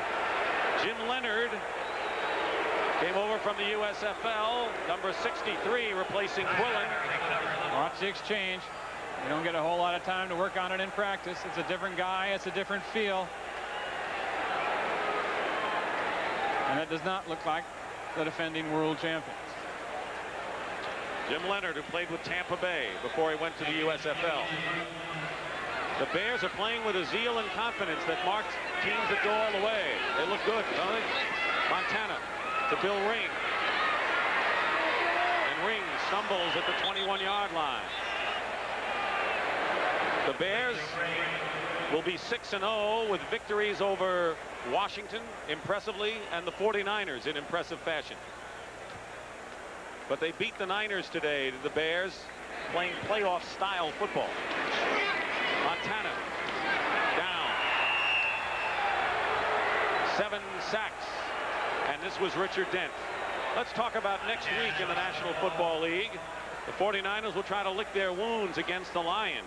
All starts with the NFL today. Giants and the Redskins hook up. Cardinals and Pittsburgh, a good matchup. And there are other games, too. Dallas and Philadelphia. The unbeaten Rams against Kansas City. Tough ball game. Rams are 6-0, and Tampa Bay against Miami in the battle of the 2 Florida teams. The clock is ticked down, and we have our 2-minute warning. And many of the crowd, if not most, have left. The Bears have driven them out. When you were born, you had no idea how fierce the competition was going to get. Too many of you after the same piece of the pie. Today, you need something extra to keep on moving up. Introducing Amiga, the computer with unequaled color graphics and animation. Amiga is easy to use and yet has more power and speed than any other in its price range. In a world of too many, you need the one personal computer that gives you a creative edge. Amiga. Now, another way to spell relief. Use sodium-free Rolaids. Like regular Rolaids, it consumes all the acid required to bring millions 100% relief. Plus, it's rich in calcium. Regular Rolaids and use sodium-free Rolaids for 100% relief. How many shicks can you get from one Schick disposable? How many does your disposable give you? Who's ready to unleash the most powerful small 4x4 ever to beat up a mountain? Who's ready to unchain more horsepower than any small 4x4 ever? Who's introducing the first 4x4 gas turbo in America? Toyota's who? The 1986 Toyota 4x4 Turbo. With all-new high-track independent front suspension for even more comfort. It's the who's who in 4x4. Who could ask for anything more? Toyota. The Redskins and the Giants will collide in a big NFC East showdown. Or the Cardinals take on the Steelers among the regional games next Sunday on CBS Sports. Max Runager will be kicking with 2 minutes remaining in this game at Candlestick Park. Taylor fumbles, and it goes out of bounds. It is still Chicago ball. For an NFL Today report, Brent Musburger in New York. Brent? Well, Dick, the Kansas City Royals stay alive in the American League Championship Series as Danny Jackson shuts out Toronto 2-0. He scatters 8 hits. They go back to Toronto with the Jays leading 3-2 in that series. Meanwhile, in the NFL, the development here, the Atlanta Falcons lead Seattle 23-21. About 8 minutes to go. Still no definitive word on Vince Coleman's injury. We'll keep you updated on that. Let's go back to you now. Thank you, Brent, and you can see the disappointment mirrored on the faces of Wendell Tyler, Jerry Rice. 1:51 to go. Dennis Gentry and Thomas Sanders make up the backfield now for the Bears as Walter Payton leaves the game after a glorious effort today. Here is Sanders, 9th-round draft pick from Texas A&M, and is tackled by Jeff Stover. The 49ers dropping to 3-3 puts them in a big grab bag with other teams that will have wild card on their minds. And who expected Bill Walsh to be thinking that at this stage of the race? Hardly anyone, and I don't think that even though that they prepared themselves in training camp by saying and warning the players how hard it is to defend, that it's everybody's big game, I really felt that that they thought in their own mind that they'd be 5-1 or 4-2 at the worst at this point. They thought they could press the button like they did against the Raiders. And you can't do it. 2nd and 10 at the 39. And the handoff to William Perry playing in the backfield with a minute to go. William the Refrigerator Perry carried the ball. I think that might be a message to the Angus formation from last year in the NFC Championship game. when Bill Walsh put Guy McIntyre back in the backfield.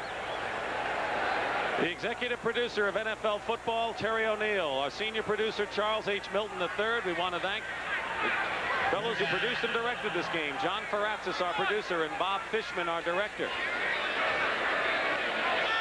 He's still back there. 3rd 10. They don't have Guy McIntyre. They get a bigger guy, and he carries again. Refrigerator Perry to the 42-yard line. See the dirt coming up behind him? Paul Lawrence, our associate producer, and Pierce O'Neill and Greg Callender, our broadcast associates. Brooks Graham, our field technical manager. Thanks to everyone. Marty Aronoff, our spotter, and Roger Riley, our statistician. The Chicago Bears go 6-0 for the first time since 1942, when they were unbeaten until they lost the championship game, as Mike Ditka's Bears avenge the championship loss to the San Francisco 49ers.